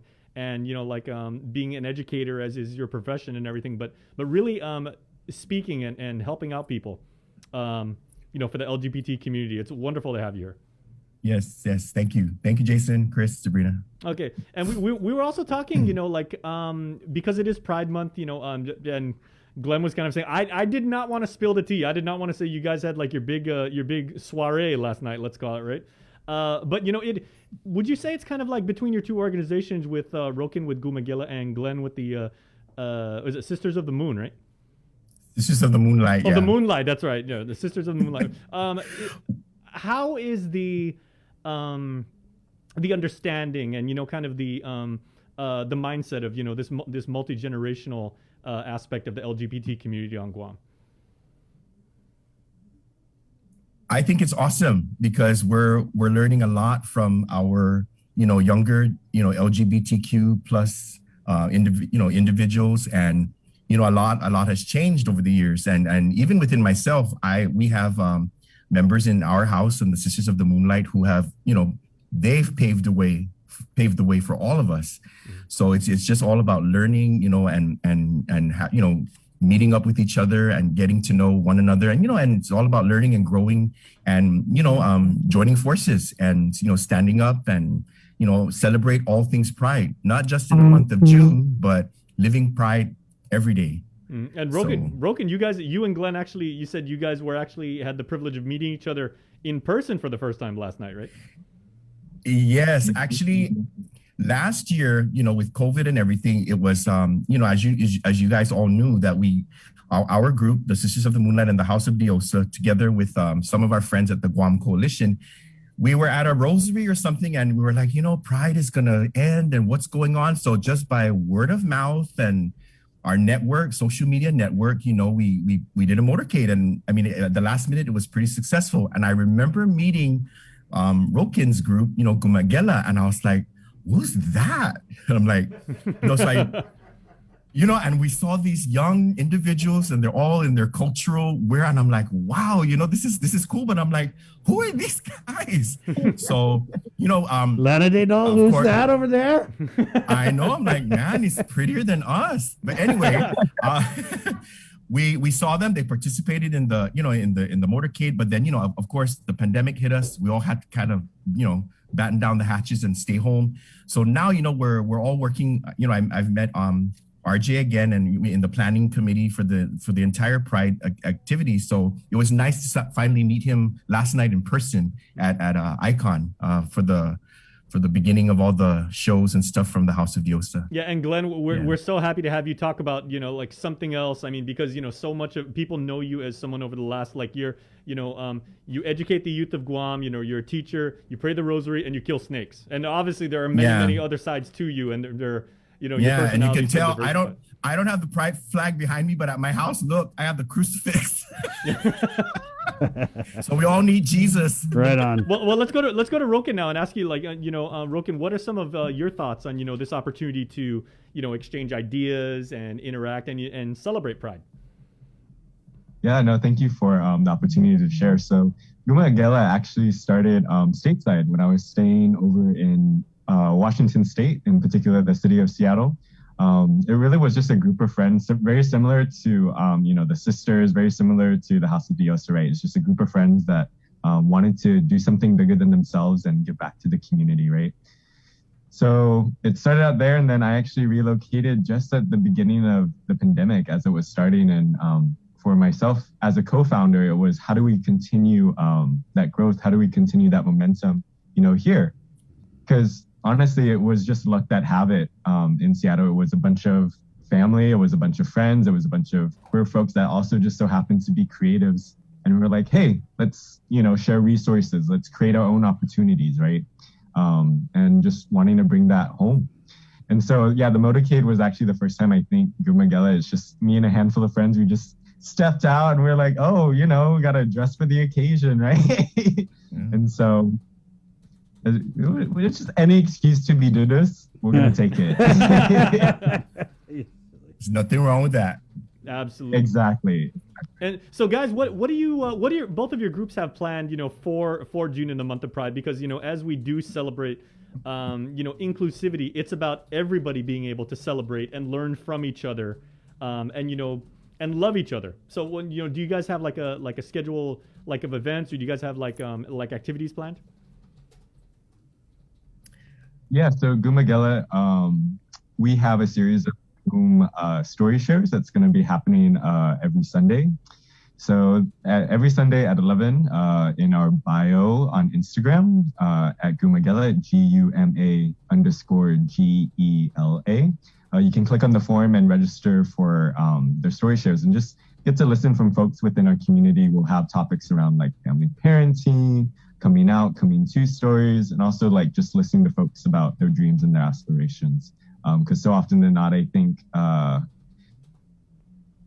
narratives can kind of tend to be like very somber sometimes. So we're really trying to remember that there are so many miracles happening each day, and a lot of unsurprising moments. You know, people can really surprise you with how great they can really be, from the mundane to the big milestones. Absolutely. And then at the last weekend, we're actually working with SKC, and we're going to have on an exhibit featuring pieces from Gumagela, featuring pieces from the community, as well as having an interactive exhibit that will grow with the space as people come through. And as for the current moment, Glenn, I know you put it in comments, and that's why we wanted to get you on, because there's a Pride Wave today in Tamuning, correct? Yeah, in conjunction with the Lieutenant Governor and you know, Lasia Casil and Isa Guam, they have some events and stuff with their organizations. But you know, with the Sisters of the Moonlight, like I said, we're more of grassroots kind of, or a group, and you know, we just go with the flow, and wherever the events are, we'll help promote it and show our presence. And yeah, there's going to be a Pride Wave today.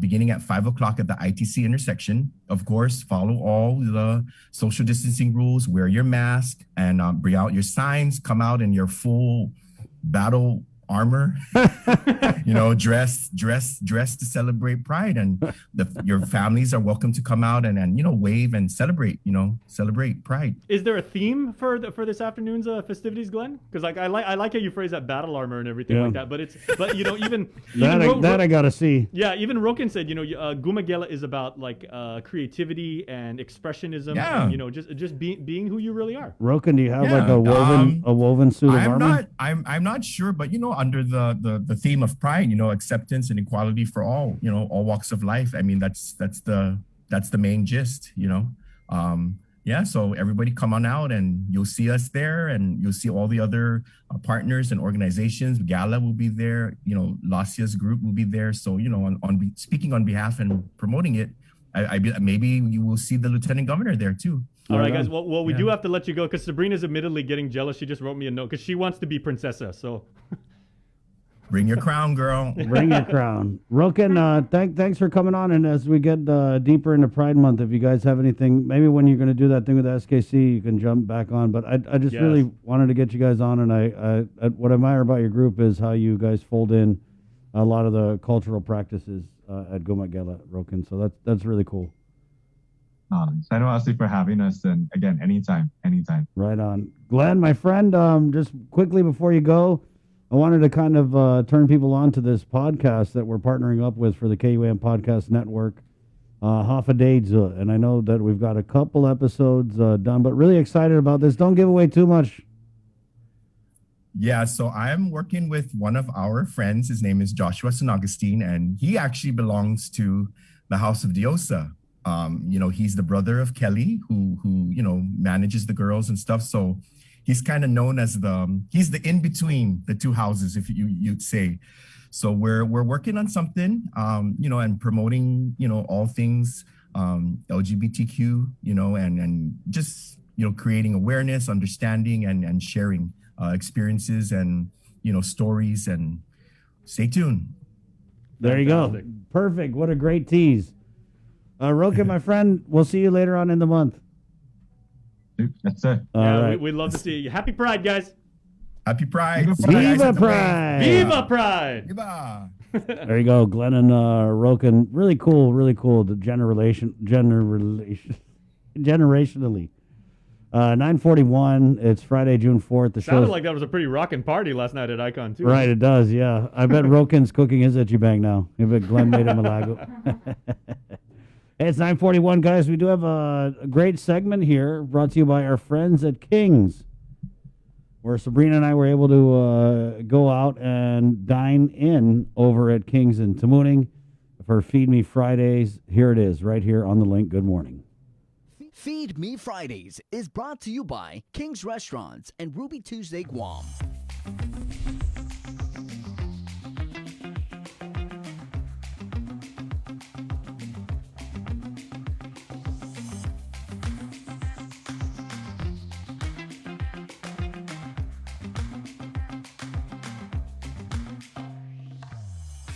Everybody, welcome to another episode of Feed Me Fridays. Over the past several weeks we got a chance to check out Ruby Tuesday, but we've now moved to another location. We are here in King's Tamuning with the hostess with the mostest, Miss MJ.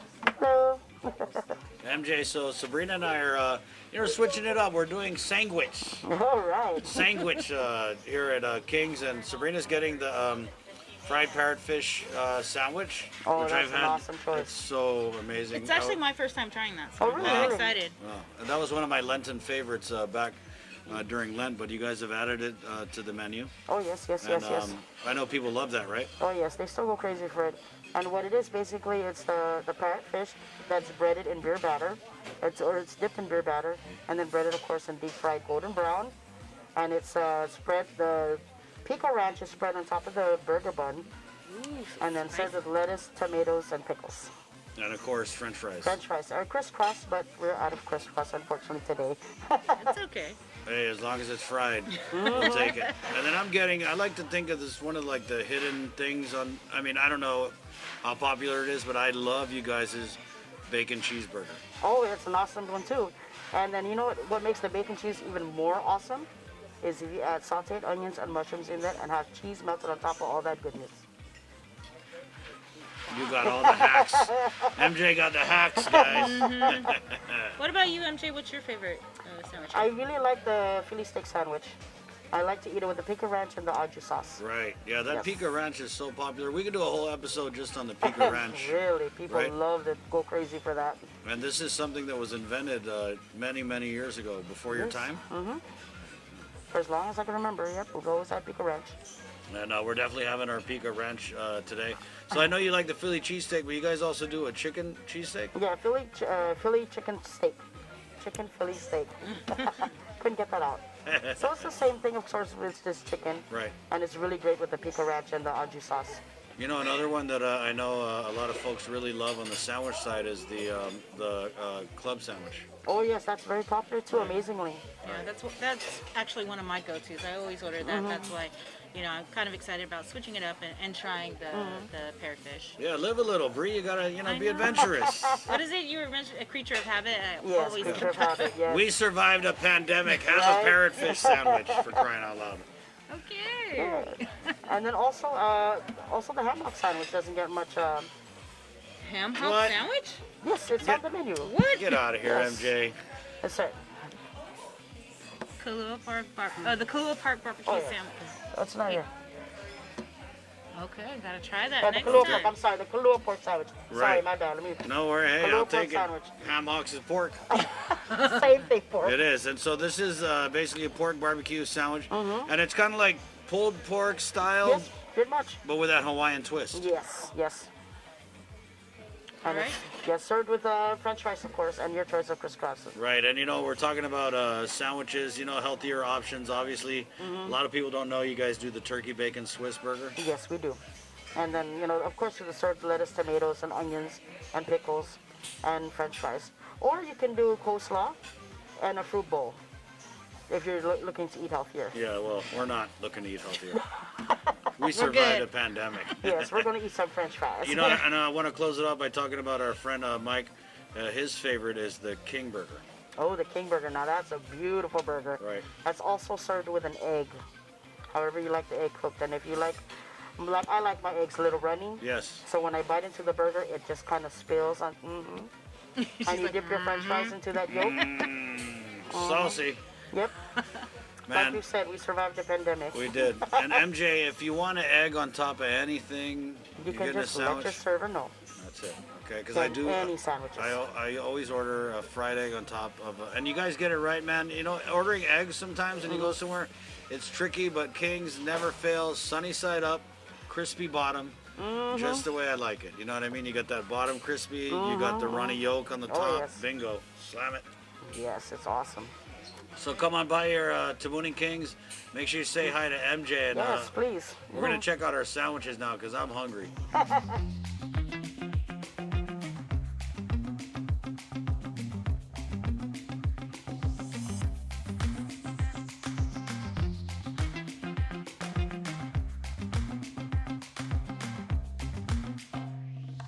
After hearing MJ speak about all the items on that menu, I'm ready.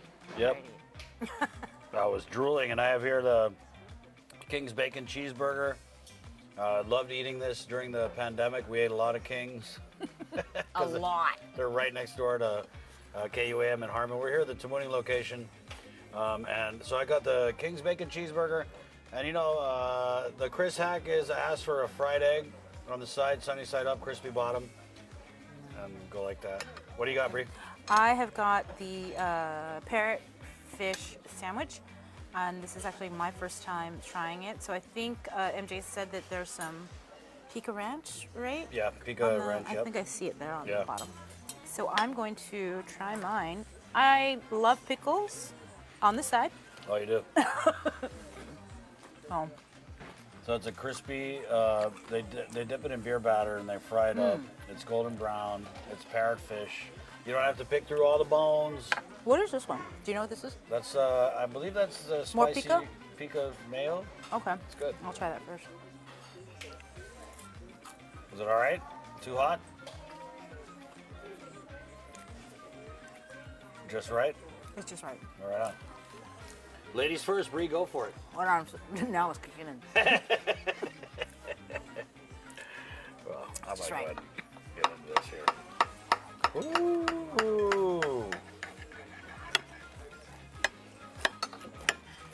I feel like I need to roll up my sleeves. Okay. All right. Here we Ooh. go. Look at the flakiness of the parrotfish. Wow. Whoa. I hear that crunch. You heard that, right? Yeah. Little ASMR there. I like it. Oh, broke the mouth. It's juicy. Still juicy. It's hearty too, right? Crunchy. It's also light. It's interesting because it's so flaky, right? Right. It's kind of like you feel bad because it's fried, but Yeah. you feel good because it's parrotfish. So it's healthy. It's healthy. Healthy. There we go.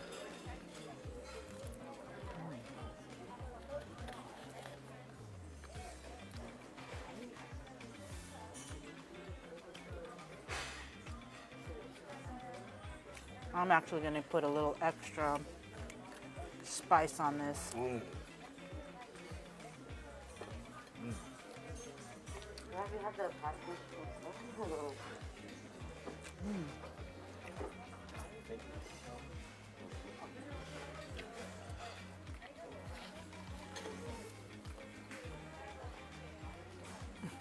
It's so good we can't even speak.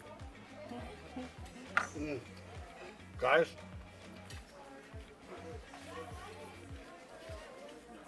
this is one of the best burgers on Guam, no doubt. It's so thick. Yeah, it's a thick patty, seasoned perfectly. Of course, you got that crispy bacon, the American cheese. I mean, that's what a cheeseburger is all about. I got my little fried egg on top.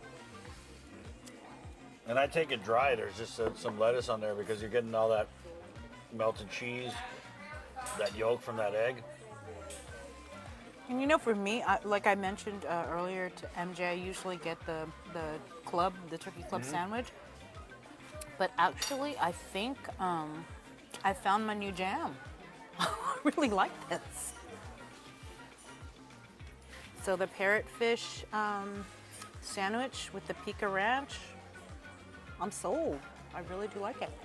Hey, and remember, don't be shy to ask Kings for special little extras like a fried egg on your burger, maybe some extra pica ranch with your parrotfish sandwich. They're totally accommodating. I love Kings. Okay, I got fish in my food. Make sure to come check it out. Come check it out before we eat it all.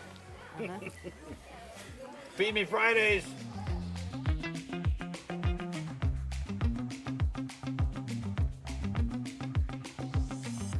Hey, you know, June is Pride Month, and Kings, they are the kings and queens of Pride, and we have Sisters of the Moonlight, House of Diosa, here for a little bit of Pride message. Chris? I just want to say happy Pride Guam, and on behalf of the Sisters of the Moonlight. And on behalf of the House of Diosa, happy Pride Guam. All right, definitely feeling it. You know, a little snug in here. I'm actually touching thighs with my girl. No, but there's an event later on this afternoon to celebrate Pride. Yes, that's there's the Pride Wave at the ITC building. At about 5 o'clock. About 5 o'clock. 5 o'clock. Yeah. Okay, right on. And Bring so, a guys, friend. Bring everybody. Bring your friend. Bring your allies, right? To come out and show support And for bring your Pride pride. Yes, There you go. And if you see us, wave. Wave to us, queens and kings. Let's talk about Kings and their support of Pride Month, because I know going way back, I mean, they've been very supportive of Pride Month. Yes, that's correct. As a matter of fact, just earlier I was in a meeting. We're looking at something that we're going to give back to the community, promoting at the end of the month.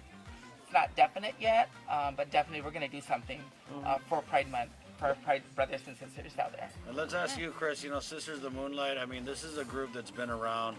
I don't want to give away your age, girl, but you've been around for a minute. So what's it been like to see the evolution of, coming from a time when we didn't even have a Pride Month, really, to the way it is nowadays?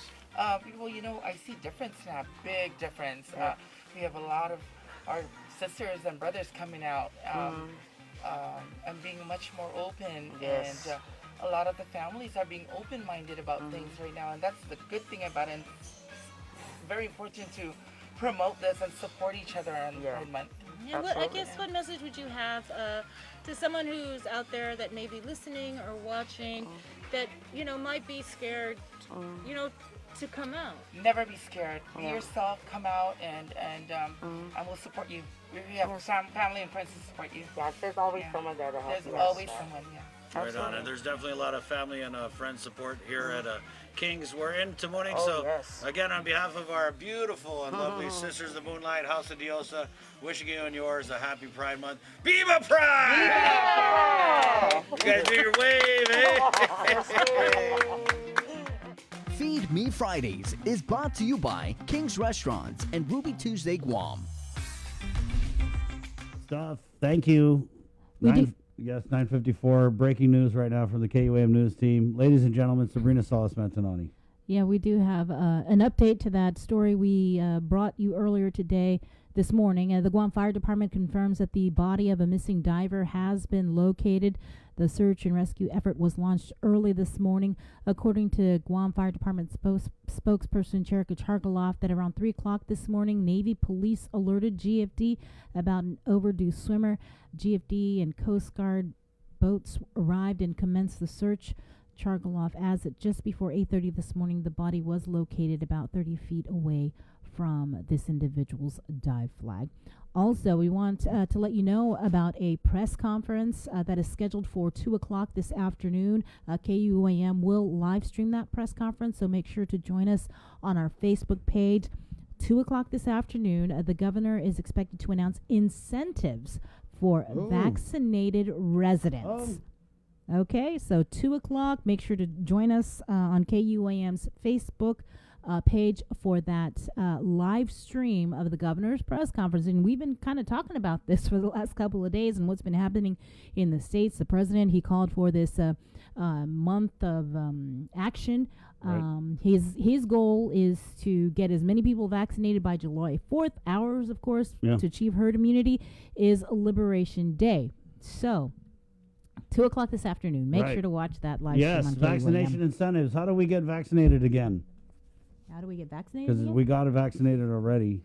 I wonder if there are going to be incentives for those who took advantage. It says vaccinated residents, so it's probably incentives for those who are currently vaccinated and to encourage people to join the vaccination. Right on. All right. Okay.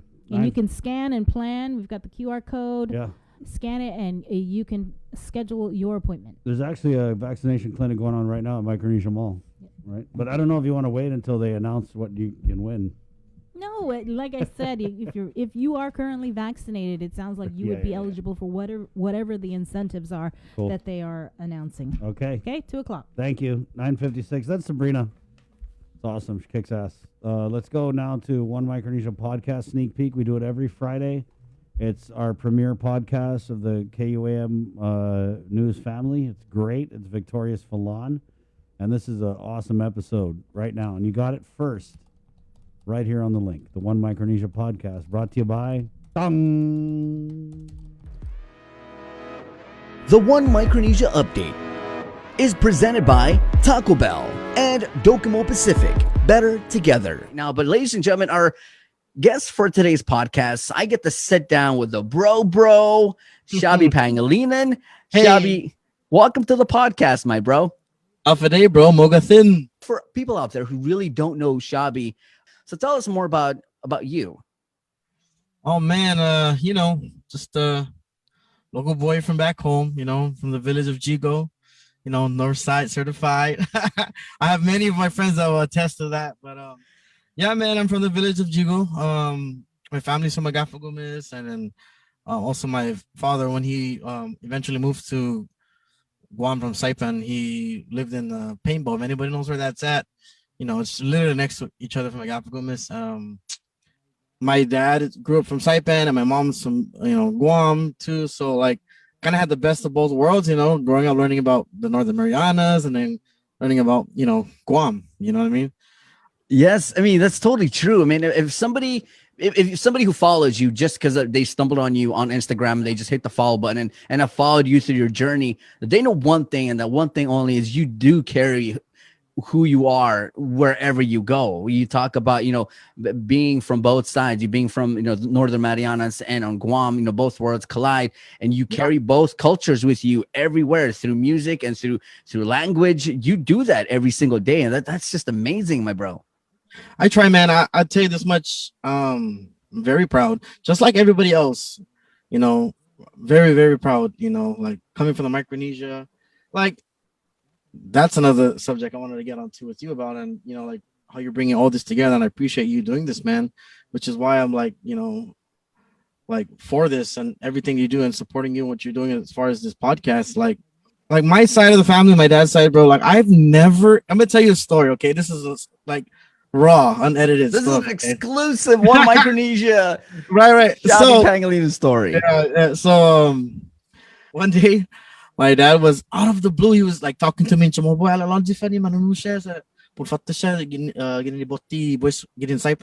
And I was like, telling me all the boys are riding the boat to Guam from Saipan. One of his best friends, right? I was like, okay. I was getting the barbecue ready, and he walked outside and he started like yelling, and I'm like, I was like, hey dad, I didn't know you know how to speak Chukis, right? And he turned around and goes, boy, I'm not speaking Chukis, it's similar, but learn your language, learn your culture, it's Carolinian. That's crazy because you're so passionate about, being you're so passionate and in carrying where you're from, and you talk about just telling me the story. I already know that you're so passionate about being Micronesian, being from Saipan, being from Guam. When did that start for you? Like, did it start at a later age when you got into high school, or was it you talked about that barbecue that day that your dad was speaking in Carolinian and you heard it? What did it start then? When did it start for you? Honestly, it really started when my father passed away and we went to Saipan. Oh my goodness. Let me tell you, we got schooled in Chamorro like big time. And it's not our fault, you know what I mean? And when we went there, like everybody was like they were freaking out because I'm Frank Bokongo's son. Like, you understand what I'm saying, but you don't know how to speak back. I was just very, very ashamed. I didn't want to say it wrong, but hey, like you just have to go through it. You know what I mean? You have to go through it. Like if people see you that you want to you're really trying, then they're like, hey, I give that guy props. To be honest, there is no right or wrong. As long as you know what you're doing and you're trying, that's all that counts, But yeah, so like I'm gonna tell you guys to be honest, a lot of the times how I learned also the language and make me want to like dig more into the culture is through the music. Because I wasn't around a lot of the times just my, when you're at home, obviously, you pick up, words like really simple stuff, basic stuff around the house. But then when I got older and after my pops passed away and I was constantly going to Saipan every weekend and then back home, it was like learning back home and then learning in Saipan, learning back home and then learning in Saipan. You know what I mean? So that was the best of both worlds. Wow, what an amazing story. And that's just the beginning of the podcast. We got Victorious Falon with a sneak peek of our One Micronesia podcast, dropping on the KUAM News social media properties, KUAM TV. Thank you guys. Have a great Friday and a great weekend. My name's Chris for the team. Hasta adios.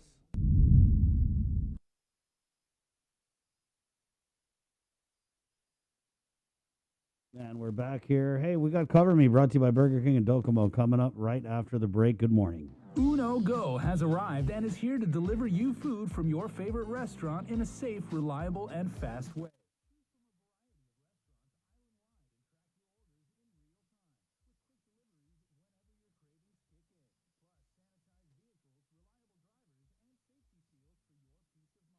Uno Go, delivering meals from your favorite restaurants and more, including delivering sodas and adult beverages from the Bottle Shack. Visit uno-go.com or download the app today. Also follow them on Instagram and Facebook.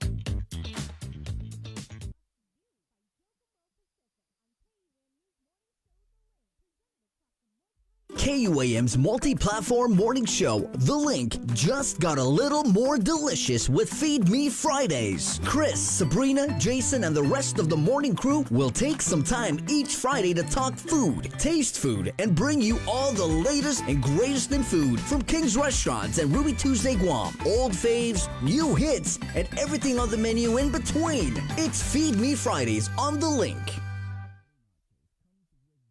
June makes the best malasadas in Hawaii, a fact not lost on Daryl, whose brother Byron is cooking the onaga he caught at his secret fishing spot with his girlfriend Malia, who used to work for the Shave Ice Guy, whose second cousin Vince drives the school bus ridden by Calais, whose auntie makes the best malasadas in Hawaii. Everything here is connected, and with the new First Hawaiian Bank mobile app, you can stay just as connected to your finances, and it all starts with yes. GU Self Storage, conveniently located near the Harmon McDonald's. We offer affordable rates, online payments, and auto bill pay for your convenience. Plus gate access daily from 6 a.m. to 9 p.m. Call us today at 648-7867 for more information. Get the job done the right way by getting the right stuff at East West Rental Center. With years of experience helping builders, we definitely got what you need. Call 646-1463 or visit us in Upper Tumon. Open Monday to Saturday from 7 a.m. to 5 p.m. and on Sundays from 8 a.m. to 5 p.m. The relationship between Guam and Manila, Philippines is undeniable as we share similar cultural traditions, history, and heritage, with generations of Filipinos calling Guam home. KUAM presents a monthly look at the capital city featuring in-depth and engaging interviews on everything from medical tourism to new business and government leaders. Veteran newscaster Nestor Lecanto delivers Beyond Our Borders. This special program is brought to you by the Bank of Guam and KFC. At any given moment, anyone can get infected with COVID. We've heard it many times over that it doesn't discriminate, that we're fighting an invisible enemy, we're all on the front lines, and I take that to heart. I wanted to do my part, not just for the community, but also for my family. I couldn't bear the thought of bringing COVID home and infecting my son. I also wanted to travel, be able to see my parents and my brothers who I haven't seen in over a year. Now I get it, we all have to make a choice, so whatever you decide, weigh the risks and do what you feel is right. I'm Sabrina Salas Matanani, and I am a proud member of the vaccination. Join the vaccination. Scan and plan. For more information, go to KUAM.com. The world of television is more exciting than ever. Don't miss a minute of special presentations from NBC on KUAM TV 8 or from CBS on KUAM TV 11. Every month, we'll bring you the fun and excitement of award shows and red carpet moments, special series presentations, and other great network programs. Brought to you locally by King's Restaurant, Ruby Tuesday Guam, Bud Light Seltzer, and Docomo Pacific, giving you more reasons to tune in and turn on. Fall in love with TV again with the best from KUAM Communications. Looking for TV schedules, upcoming sports, or special presentations, or what you may have missed over the busy week you had? Well, look no further than KUAM Digital Digest. This weekly emailed newsletter puts all kinds of information in the hands of subscribers each and every week. Just subscribe and we will make sure you keep up with your favorites and stay informed and entertained throughout it all. Go to KUAM.com, click on the newsletter tab, give us your email address, and you are all set. Brought to you in digital partnership with King's Restaurant and Ruby Tuesday Guam. It's the KUAM Digital Digest, your weekly guide to the latest information and best entertainment on the stations and platforms of KUAM. Help us celebrate the class of 2021. KUAM wants to help you celebrate this touchstone moment in the lives of your graduates. For the months of May and June, we will flood the social media pages of KUAM with photos and well wishes for the class of 2021 grads. Log on to KUAM.com to submit photos and brief messages or captions. Then look for your special grad on KUAM Instagram and the Facebook pages from all of your friends here at KUAM. Congratulations, seniors! After After a year with so many games and events delayed or unplayed, the world is ready for anything and everything in the world of sports. KUAM Communications is ready with more games, more championships, and more specials that are guaranteed to bring out the fan in you. Don't miss a minute of gameplay from NBC on KUAM TV 8 or from CBS on KUAM TV 11. Every month, we'll bring you the action and excitement. Brought to you locally by Michelob Ultra, Superior Light Beer, Marianas Irrigation and Landscape, and Docomo Pacific. Just more great reasons to tune in and turn on so you'll fall in love with TV again with the best from KUAM Communications.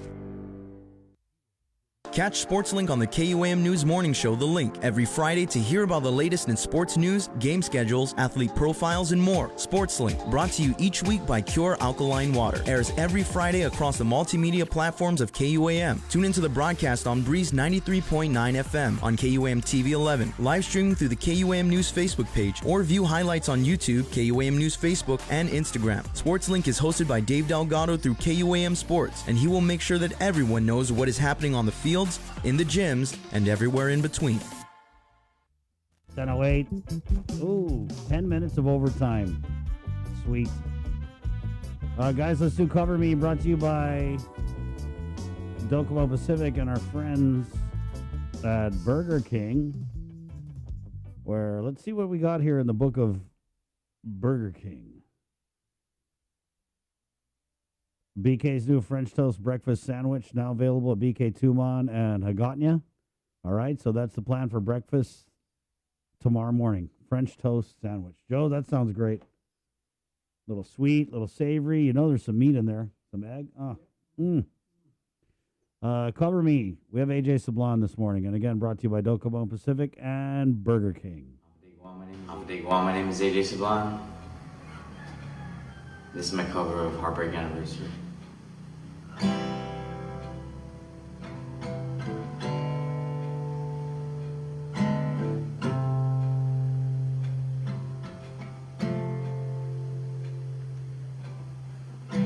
Balloons are deflated. Guess they look lifeless like me. We miss you on your side of the bed. Still got your things here. They stare at me like souvenirs. Don't wanna let you out my head. Just like the day that I met you, the day I thought forever. Said that you love me, that'll last forever. It's cold outside. When you walked out my life, when you walked out my life. 'Cause I get like this every time. On these days I feel like you and me. Heartbreak anniversary. 'Cause I get like this every time. All these days I feel like you and me. Heartbreak anniversary. I'm building my hopes up like presents unopened to this day. I still see the messages you read. I'm foolishly patient. Can't get past the taste of your lips. Don't wanna let you out my head.